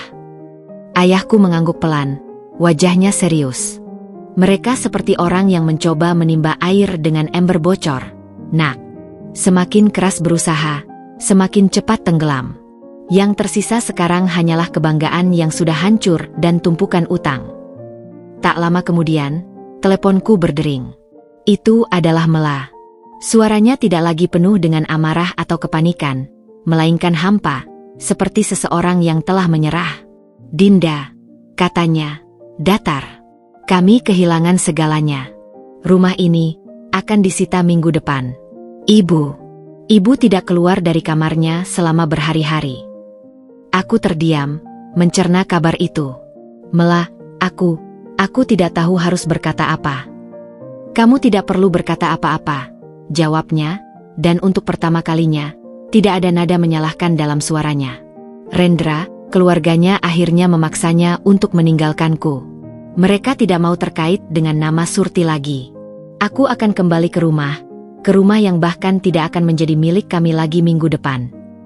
Ceritanya seperti air bah yang tak terbendung. Ibu Surti, yang dulu begitu perkasa, kini terjun bebas dalam depresi. Mela, yang pernikahan sempurnanya berantakan hanya dalam hitungan bulan. Dan semua ini berawal dari sebuah tindakan kejam yang mereka pikir hanya akan menyakiti seorang Dinda yang tidak berarti. Apakah kamu membutuhkan bantuan? Tanyaku, meski tahu tawaranku mungkin akan ditolak. Terdengar tawa pahit dari seberang. Bantuan? Apa yang bisa kamu bantu? Uang ayahmu bisa membeli rumah ini 10 kali lipat. Tapi itu tidak akan mengembalikan harga diri kami. Tidak akan menyatukan kembali pernikahanku. Terima kasih. Tapi tidak. Dia menarik napas. Aku menelepon hanya karena aku rasa kamu berhak tahu bahwa kami sudah mendapat balasan yang setimpal. Telepon pun putus. Aku duduk terdiam, laporan keuangan yang penuh angka merah itu terbentang di hadapanku. Ini adalah karma finansial yang sempurna. Kesombongan mereka yang dibangun di atas materi, kini dihancurkan oleh kekurangan materi itu sendiri. Rumah mewah, mobil-mobil, pesta-pesta megah, semuanya lenyap seperti kabut. Mas Bahri, ketika ku ceritakan kabar ini, terdiam lama di telepon. Aku sudah menduganya akan seperti ini. Akhirnya dia berkata dengan suara berat. Tapi mendengarnya langsung, tetap saja menyakitkan. Mereka adalah keluarganya, Din. Tapi mereka membuat ranjang mereka sendiri, dan sekarang mereka harus tidur di atasnya. Kebangkrutan keluarga Surti adalah akhir yang tragis. Tapi bagiku dan Mas Bahri, itu juga menjadi penegasan. Bahwa hidup kami ke depan tidak boleh lagi dibangun di atas dasar yang rapuh seperti penampilan dan kesombongan. Bahwa karma yang mereka alami adalah pelajaran berharga bagi kami berdua. Dan saat aku memandangi tumpukan laporan keuangan yang menyedihkan itu, aku tahu bahwa keputusan untuk memulai Aneu di Surabaya adalah keputusan yang tepat. Kami tidak hanya meninggalkan sebuah kota, tetapi juga meninggalkan sebuah cara hidup yang beracun, berharap bisa membangun sesuatu yang lebih kuat, lebih jujur, dan lebih tulus di kota baru itu. Pesawat yang membawa kami ke Surabaya lepas landas, meninggalkan Jakarta dan segala kenangan kelamnya di bawah. Aku menatap melalui jendela, melihat awan-awan putih yang lembut, merasakan sebuah kelegaan yang begitu besar. Di sebelahku, Mas Bahri memegang erat tanganku. Jari-jarinya terkait dengan milikku. Senyum kecil yang tulus, yang pertama sejak lama, menghiasi bibirnya. Kita benar-benar melakukannya. Din, bisiknya, matanya berbinar. Akhirnya, hanya kita berdua. Aku mengangguk, tidak bisa berkata-kata karena emosi yang membuncah. Ini adalah lompatan iman terbesar dalam hidupku. Meninggalkan kemewahan dan perlindungan ayahku untuk memulai dari nol dengan pria yang telah menyakitiku, tetapi juga telah membuktikan penyesalan dan perubahan yang tulus. Surabaya menyambut kami dengan terik mataharinya yang hangat dan semangatnya yang bersahaja. Apartemen kecil kami di daerah yang tenang jauh dari kemewahan rumah ayahku, tapi itu adalah rumah kami. Kami memilih furnitur sederhana bersama-sama, berdebat dengan riang tentang warna tirai, dan belajar memasak makanan sederhana di dapur mungil kami. Setiap detail kecil terasa istimewa karena itu adalah pilihan kami, bukan pemberian atau paksaan. Mas Bahri dengan cepat menyelami pekerjaan barunya. Aku bisa melihat perubahan pada dirinya. Dia pulang dengan wajah lelah namun puas, bercerita dengan semangat tentang tantangan di kantornya. Dia tidak lagi menjadi anak mama yang hidup dalam bayang-bayang keluarganya. Dia adalah seorang profesional, seorang suami yang bertanggung jawab. Aku pun mulai membangun hidupku sendiri. Dengan dukungan dan modal dari ayahku, yang kuterima dengan syarat bahwa itu adalah pinjaman, bukan hadiah, aku membuka sebuah kafe kecil yang nyaman tidak jauh dari apartemen. Aku menamakannya Cafe Dinda, sebuah pernyataan sederhana tentang diriku yang mandiri. Aku belajar tentang kopi, tentang mengelola usaha, dan yang paling penting, aku bertemu dengan orang-orang baru yang mengenalku untuk siapa diriku, bukan sebagai istri Bahri atau Putri William. Suatu malam, setelah hari yang panjang, kami duduk di balkon apartemen kecil kami, menikmati angin malam dan melihat lampu-lampu kota. "Kamu tidak menyesal, kan?" tanya Mas Bahri tiba-tiba, suaranya lembut. "Meninggalkan semua kemewahan ayahmu untuk hidup sederhana seperti ini bersamaku?" Aku memandangnya, melihat keraguan yang tersisa di matanya. Aku tersenyum dan meraih tangannya. Kemewahan terbesar bukanlah uang atau rumah besar, kemewahan terbesar adalah kedamaian pikiran dan hati yang tenang. Dan aku merasa lebih kaya sekarang di sini bersamamu daripada saat tinggal di rumah megah ayahku sambil memendam luka dan amarah. Dia mengangkat tangannya dan menciumnya dengan lembut. "Aku berjanji, Din. Aku akan bekerja keras. Aku akan membangun kehidupan yang layak untukmu. Kehidupan di mana kamu tidak akan pernah lagi merasa direndahkan." "Aku tahu," jawabku. "Kita akan membangunnya bersama-sama." Hidup baru kami tidak selalu mudah. Ada hari-hari sulit ketika usaha kafeku sepi, atau ketika Mas Bahri menghadapi tekanan di pekerjaannya. Tapi kami menghadapinya bersama. Kami belajar berkomunikasi, untuk saling mendukung, bukan saling menyalahkan. Luka lama masih ada, tapi tidak lagi menguasai kami. Itu menjadi pelajaran, pengingat untuk saling menghargai dan melindungi. A New Beginning ini bukan tentang melupakan masa lalu, tetapi tentang memilih masa depan yang berbeda. Tentang membuktikan bahwa cinta, ketika dirawat dengan kepercayaan, komunikasi, dan komitmen, bisa tumbuh bahkan dari tanah yang paling pahit sekalipun. Dan di Surabaya, di bawah langit yang sama sekali baru, kami dengan sabar menanam benih kebahagiaan kami sendiri, berharap suatu hari nanti akan tumbuh menjadi pohon yang kuat dan rindang. 2 tahun bukanlah waktu yang lama, namun cukup untuk mengubah segalanya. Cafe Dinda telah berkembang dari sebuah kedai kecil menjadi tujuan kopi yang cukup dikenal di kalangan tertentu. Suasana hangat dan kopi racunanku yang khusus menjadi daya tarik utama.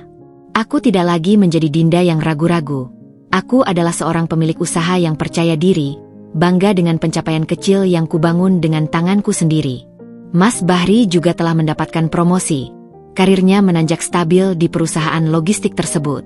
Kehidupan sederhana kami di Surabaya dipenuhi dengan tawa, kerja keras, dan kedamaian yang kami ciptakan bersama. Suatu sore yang tenang, saat aku sedang menyusun laporan keuangan mingguan di belakang kafe, teleponku berdering. Nomor yang tidak kukenal, tapi dengan kode area Jakarta. Sebuah firasat membuat jari-jariku sedikit gemetar sebelum akhirnya mengangkatnya. "Halo, Dinda, ini Ibu Surti." Suara di seberang sana terdengar sangat tua, parau, dan kehilangan semua kesombongan yang dulu melekat padanya. Ada jeda panjang, seolah-olah dia sedang mengumpulkan keberanian. Kami, ingin mengabari kamu dan Bahri." Aku berdiri dan berjalan ke ruangan yang lebih privat. "Ibu, ada apa?" tanyaku, berusaha menjaga suara agar tetap netral. Rumah besar itu sudah lama tidak menjadi milik kami," dimulainya, dan aku bisa mendengar isakannya yang tertahan. "Aku dan Mela sekarang tinggal di sebuah apartemen kecil di pinggiran kota. Sangat sederhana." Kata "sederhana" itu diucapkan dengan getir, seolah-olah itu adalah kutukan. Aku membayangkan wanita yang dulu begitu angkuh itu harus tinggal di tempat yang menurutnya sederhana. Hatiku terasa sakit, tapi bukan karena kemenangan, melainkan karena sedih menyaksikan kehancuran seseorang. Mela, pernikahannya bubar. Rendra tidak memberinya apa-apa. Dia sekarang bekerja sebagai sekretaris di sebuah perusahaan kecil. Gajinya cukup untuk bertahan hidup. Setiap kalimat seperti pukulan baginya untuk diucapkan. Aku tahu kami tidak pantas meminta maaf lagi," lanjutnya, suaranya semakin kecil. "Tapi lihatlah kami sekarang, Dinda. Lihatlah apa yang telah terjadi pada kami. Bisnis hancur, reputasi hancur, keluarga berantakan. Apakah ini cukup? Apakah hukuman ini sudah cukup untuk menebus kesalahan kami?" Dia tidak meminta uang. Dia tidak meminta bantuan. Dia hanya meminta pengakuan bahwa penderitaan mereka telah cukup. Itu adalah permintaan dari seorang yang sudah benar-benar jatuh. "Ibu," kataku perlahan, mencoba menenangkan emosiku yang campur aduk. "Aku tidak pernah menginginkan semua ini untuk kalian. Aku tidak pernah menginginkan penderitaan. Yang kuinginkan waktu itu hanyalah dihormati dan diterima. Aku tahu, sayang. Sekarang aku tahu." Isakannya pecah. "Sombong kami telah membutakan kami. Kami pikir kekayaan dan status adalah segalanya, sampai semuanya diambil dari kami. Sekarang yang tersisa hanyalah penyesalan." Percakapan itu berakhir dengan canggung, dengan Ibu Surti mengucapkan terima kasih karena ku bersedia mendengarkan dan berpesan agar kami menjalani hidup dengan baik. Saat aku menutup telepon, aku merasa hampa. Ini bukanlah kemenangan yang manis. Ini adalah tragedi. Malamnya, ku ceritakan pada Mas Bahri. Dia mendengarkan dengan wajah sedih. "Aku sudah mendengar kabarnya. Akunya, seorang teman lama memberitahuku. Aku mengirimi mereka uang setiap bulan, diam-diam. Cukup untuk memastikan mereka tidak kelaparan." Dia memandangku. "Mereka adalah ibuku dan adikku, Din. Aku tidak bisa membiarkan mereka menderita, meski mereka telah berbuat salah." Aku memegang tangannya. Aku mengerti. Itu hal yang benar untuk dilakukan. Pelajaran yang pahit itu akhirnya sampai juga pada Ibu Surti dan Mela. Mereka belajar bahwa kesombongan adalah fondasi yang rapuh, dan bahwa karma tidak selalu datang dengan dramatis, tetapi bisa datang sebagai kehancuran perlahan yang tak terhindarkan. Bagi kami, kisah mereka adalah pengingat yang abadi tentang pentingnya kerendahan hati, integritas, dan memperlakukan orang lain dengan kebaikan. Karena pada akhirnya, kekayaan sejati bukanlah apa yang kita miliki, tetapi siapa diri kita sebenarnya. Dan pelajaran pahit itu telah mengajarkan kami untuk tidak pernah melupakan nilai tersebut. 3 tahun telah membawa ritme yang damai bagi kehidupan kami di Surabaya. Cafe Dinda telah membuka cabang kedua, dan Mas Bahri kini menjabat sebagai manajer regional. Kami bahkan telah membeli sebuah rumah kecil yang nyaman, pencapaian yang kami banggakan karena diperoleh dengan keringat kami sendiri. Suatu Sabtu yang cerah, kami memutuskan untuk berbelanja kebutuhan bulanan di sebuah pusat perbelanjaan besar yang baru dibuka. Kami sedang asyik memilih buah-buahan segar di bagian supermarket. Mas Bahri dengan santai meledekku karena kebiasaanku memencet-mencet setiap alpukat untuk memastikan kematangannya. Suasana riang itu tiba-tiba membeku saat pandanganku tertangkap pada sosok familiar di ujung lorong barang pecah belah. Itu adalah Mela. Dia terlihat sangat berbeda. Gaun-gaun desainer mahal telah diganti dengan celana kain sederhana dan kaos yang sudah pudar. Rambutnya yang dulu selalu ditata sempurna kini diikat sembarangan ke belakang. Dia sedang membandingkan harga 2 botol saus tomat dengan konsentrasi penuh. Wajahnya menunjukkan kelelahan dan kekhawatiran yang tidak pernah kulihat sebelumnya. Dia tampak lebih tua dari usianya. "Bahri," bisikku pelan, menarik lengan suamiku. Dia mengikuti arah pandangku dan langsung memicingkan mata. "Mela," gumannya. Suaranya campur aduk antara sedih dan kaget. Seolah merasakan tatapan kami, Mela tiba-tiba menoleh. Matanya yang kosong bertemu dengan milikku, dan untuk sesaat, kami hanya saling memandang di antara rak-rak supermarket yang penuh warna. Wajahnya memerah dengan cepat, sebuah campuran rasa malu, kaget, dan mungkin sedikit kepahitan. Dia dengan cepat meletakkan botol saus tomat yang lebih murah ke dalam keranjangnya yang sederhana dan berbalik untuk pergi. Tapi kemudian, dia berhenti. Bahunya naik turun seperti orang menarik napas dalam-dalam.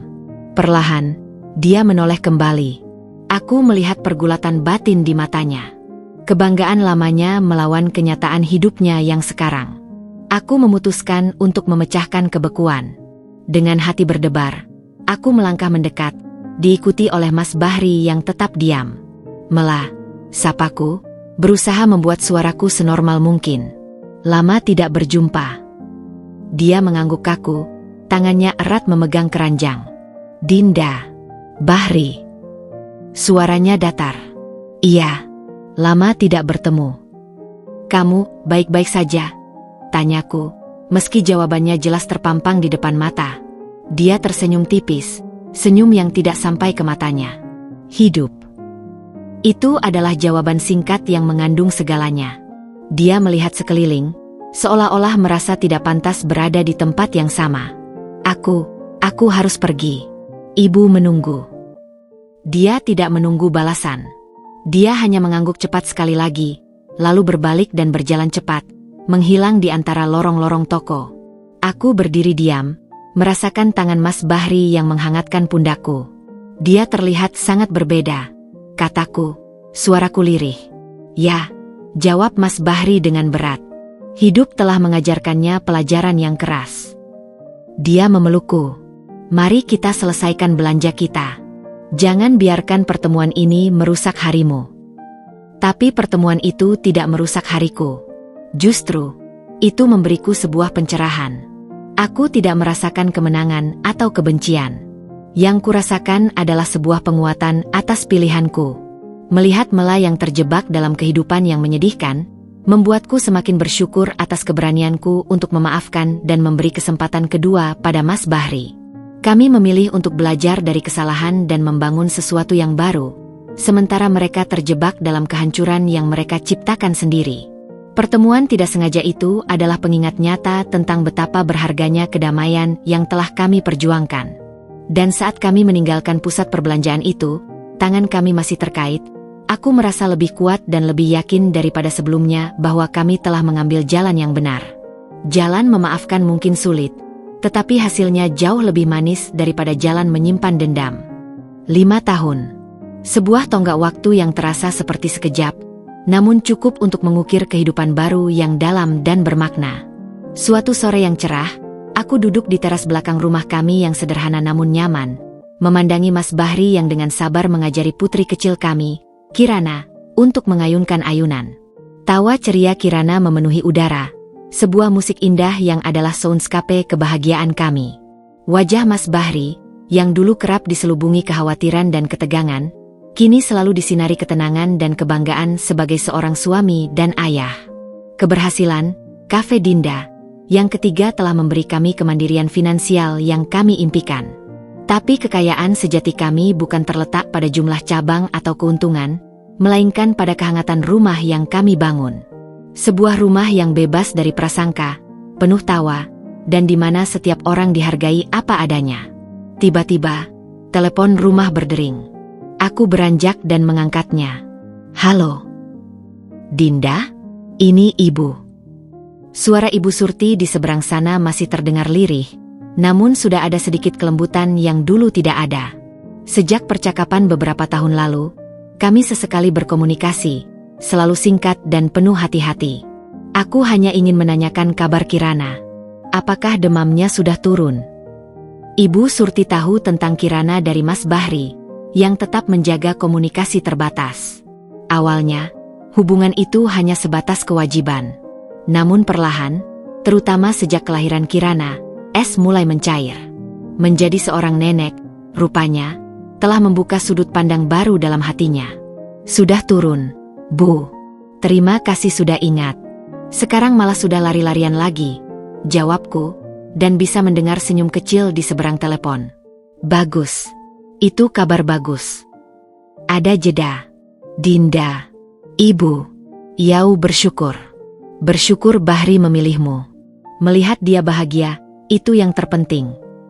Pengakuannya sederhana, tapi tulus. Itu adalah perdamaian. Setelah menutup telepon, aku kembali ke teras. Mas Bahri melihatku, sebuah pertanyaan di matanya. Ibu, kataku sederhana.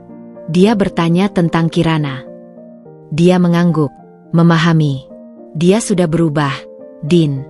Pelan-pelan. Aku duduk di sampingnya, memandangi Kirana yang sekarang asyik bermain pasir.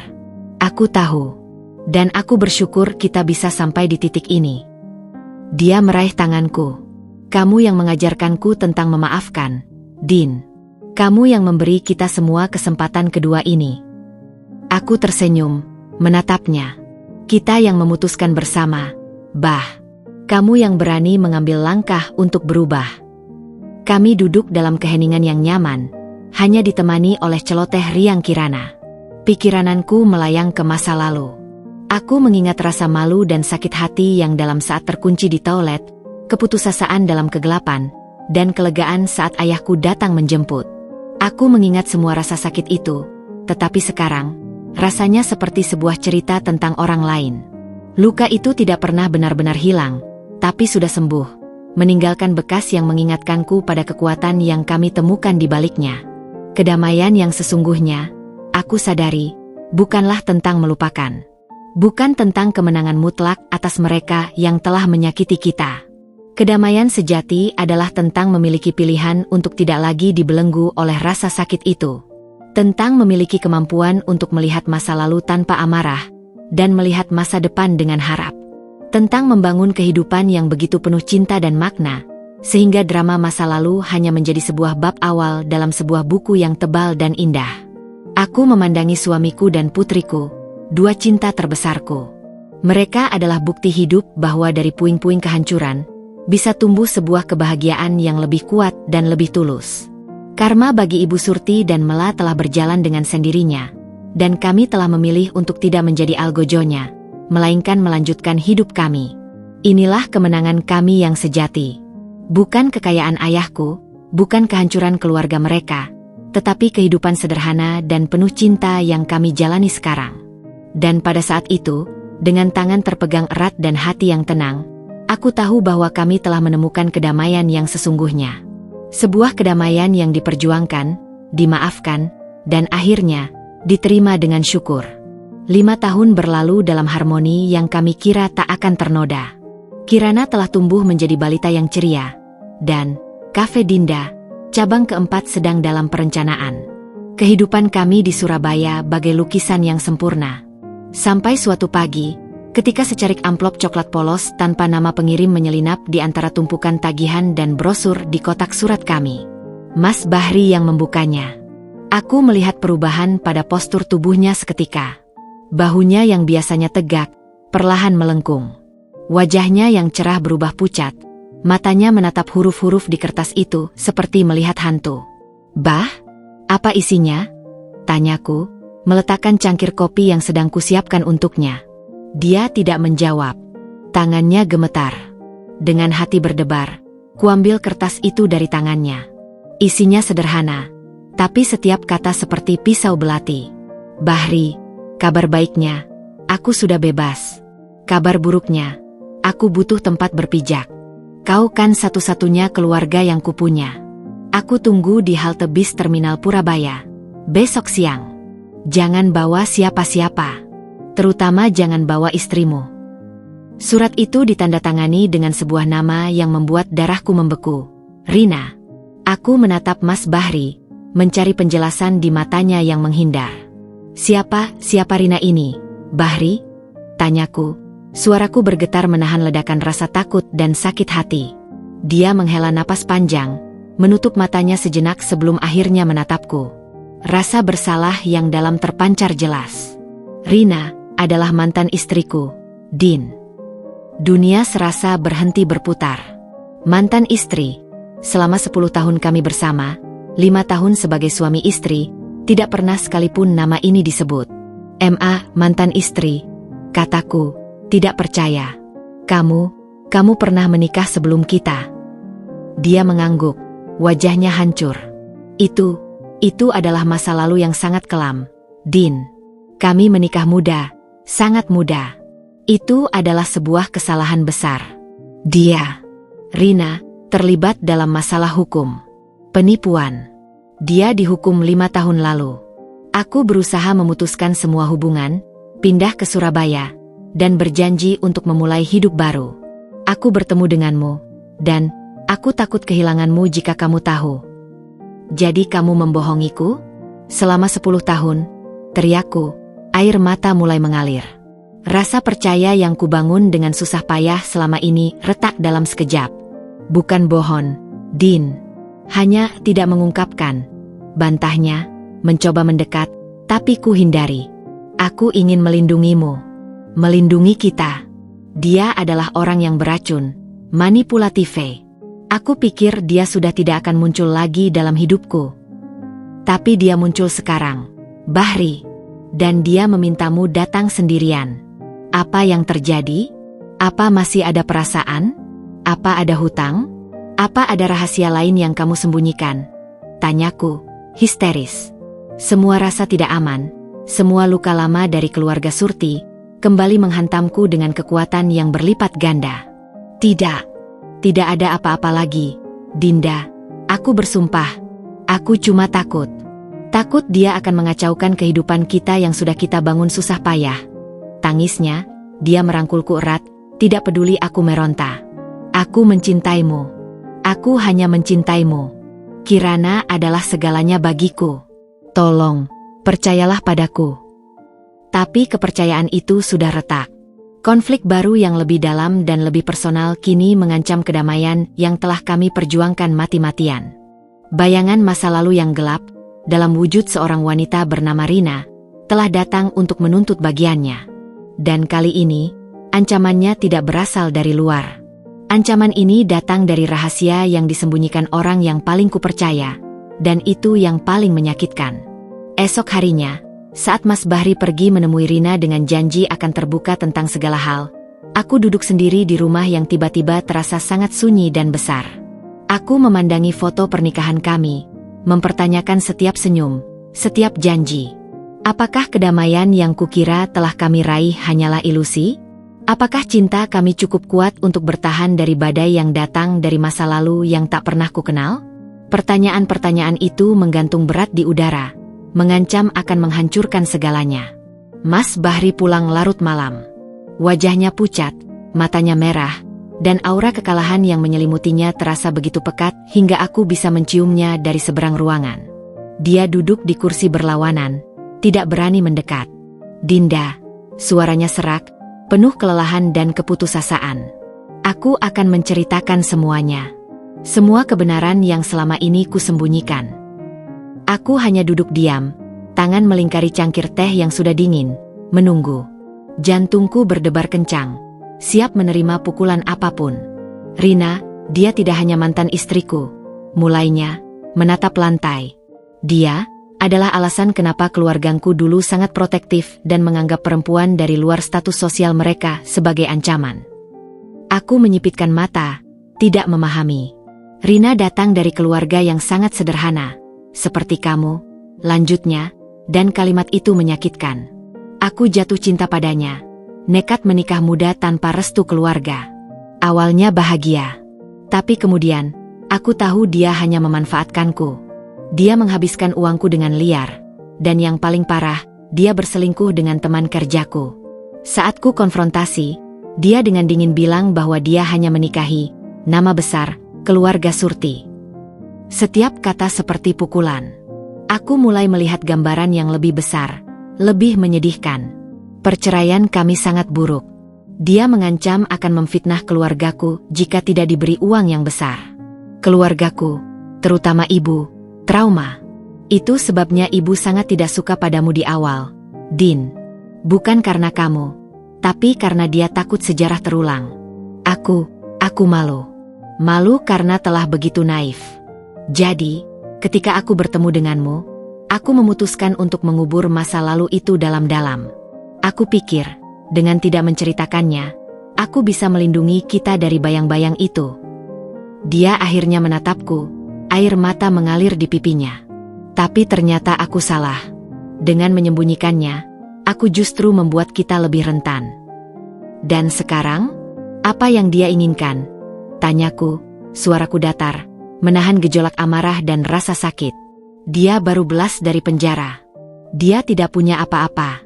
Dia mengancam akan menceritakan versinya tentang perceraian kami ke media jika aku tidak memberikannya uang dalam jumlah besar. Dia bilang, cerita tentang kekejaman keluarga kaya yang membuang menantu miskin akan laku dijual. Dia menarik napas dalam-dalam. Tapi bukan itu yang paling menyakitkan, Din. Dia mengeluarkan selembar foto dari saku jaketnya dan meluncurkannya di atas meja.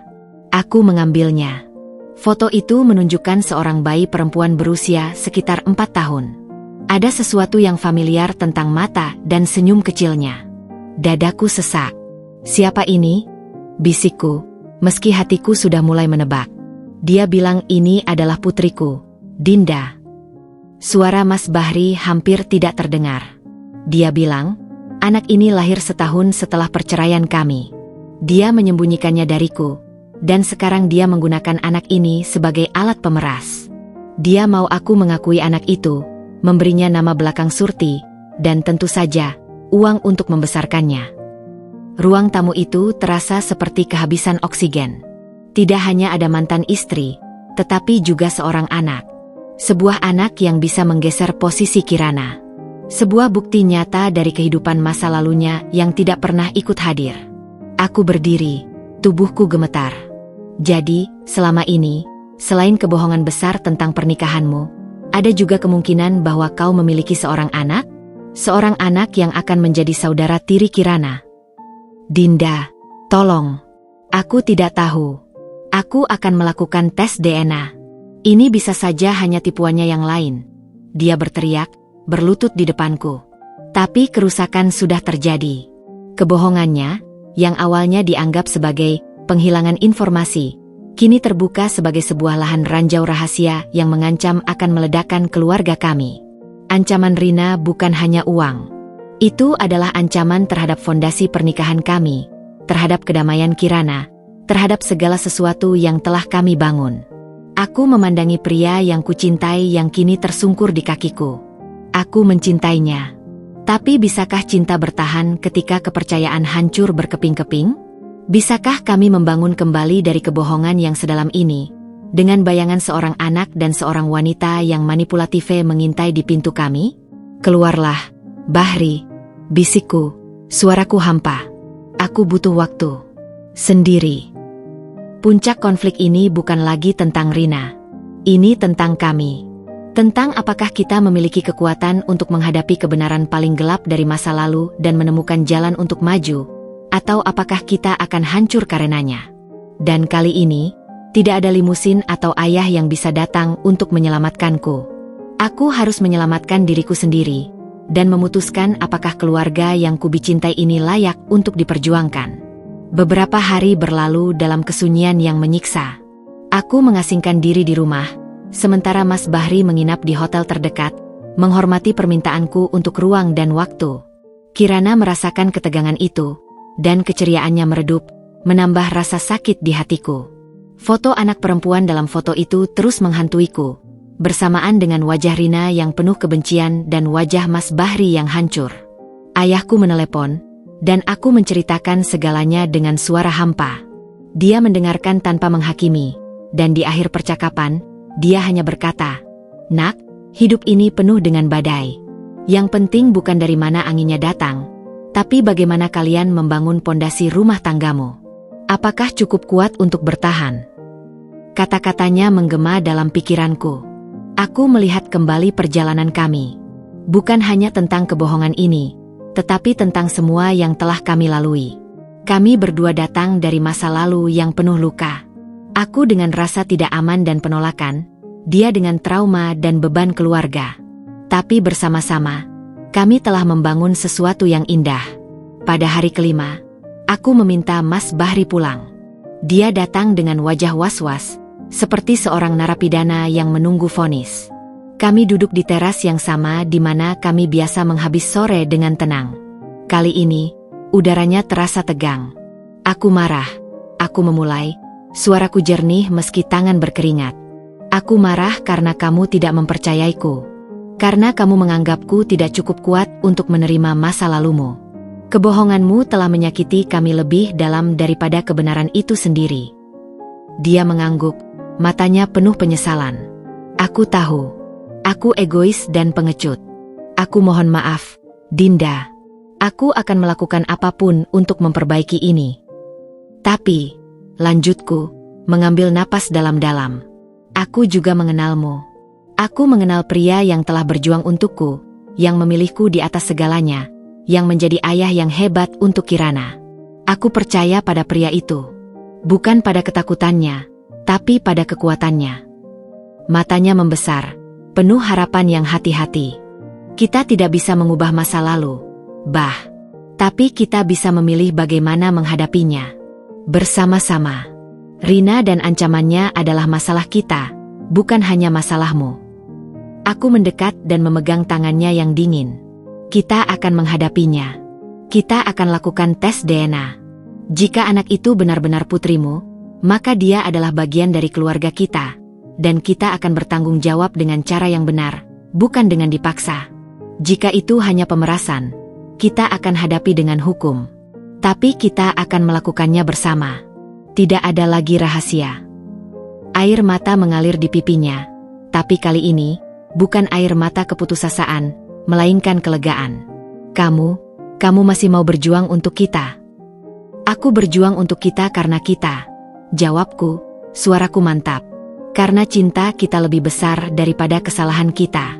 Tapi ini peringatan terakhir, Bahri. Kepercayaan ini sangat rapuh. Satu kebohongan lagi, satu rahasia lagi, dan segalanya akan benar-benar berakhir. Dia menarik tanganku dan menciumnya dengan penuh rasa syukur.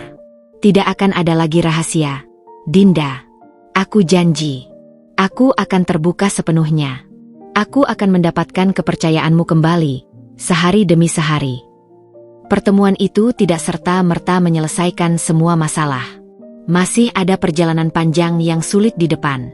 Percakapan dengan Rina yang pasti akan penuh dengan manipulasi, kemungkinan kehadiran seorang anak dalam hidup kami, dan proses menyembuhkan luka kepercayaan yang dalam. Tapi saat kami duduk berpelukan di teras, menyaksikan matahari terbenam, aku merasakan kedamaian yang berbeda. Bukan kedamaian karena tidak ada masalah, tetapi kedamaian karena tahu bahwa kami memiliki kekuatan untuk menghadapinya. Kami telah melalui badai yang lebih dahsyat dan berhasil. Kami telah belajar bahwa cinta bukanlah tentang kesempurnaan, tetapi tentang kemauan untuk memperbaiki, memaafkan, dan tumbuh bersama. Kedamaian yang sesungguhnya, aku sadari, bukanlah tentang hidup tanpa konflik. Itu adalah tentang memiliki seorang partner yang kamu percaya untuk berperang bersamamu. Dan pada malam itu, dengan tangan terikat erat dan komitmen yang diperbarui, aku tahu bahwa apapun yang dibawa oleh masa depan, kami akan menghadapinya. Bersama. Sebagai sebuah tim. Sebagai sebuah keluarga. Itulah pilihan kami, dan itulah kekuatan kami. Pada Tulus.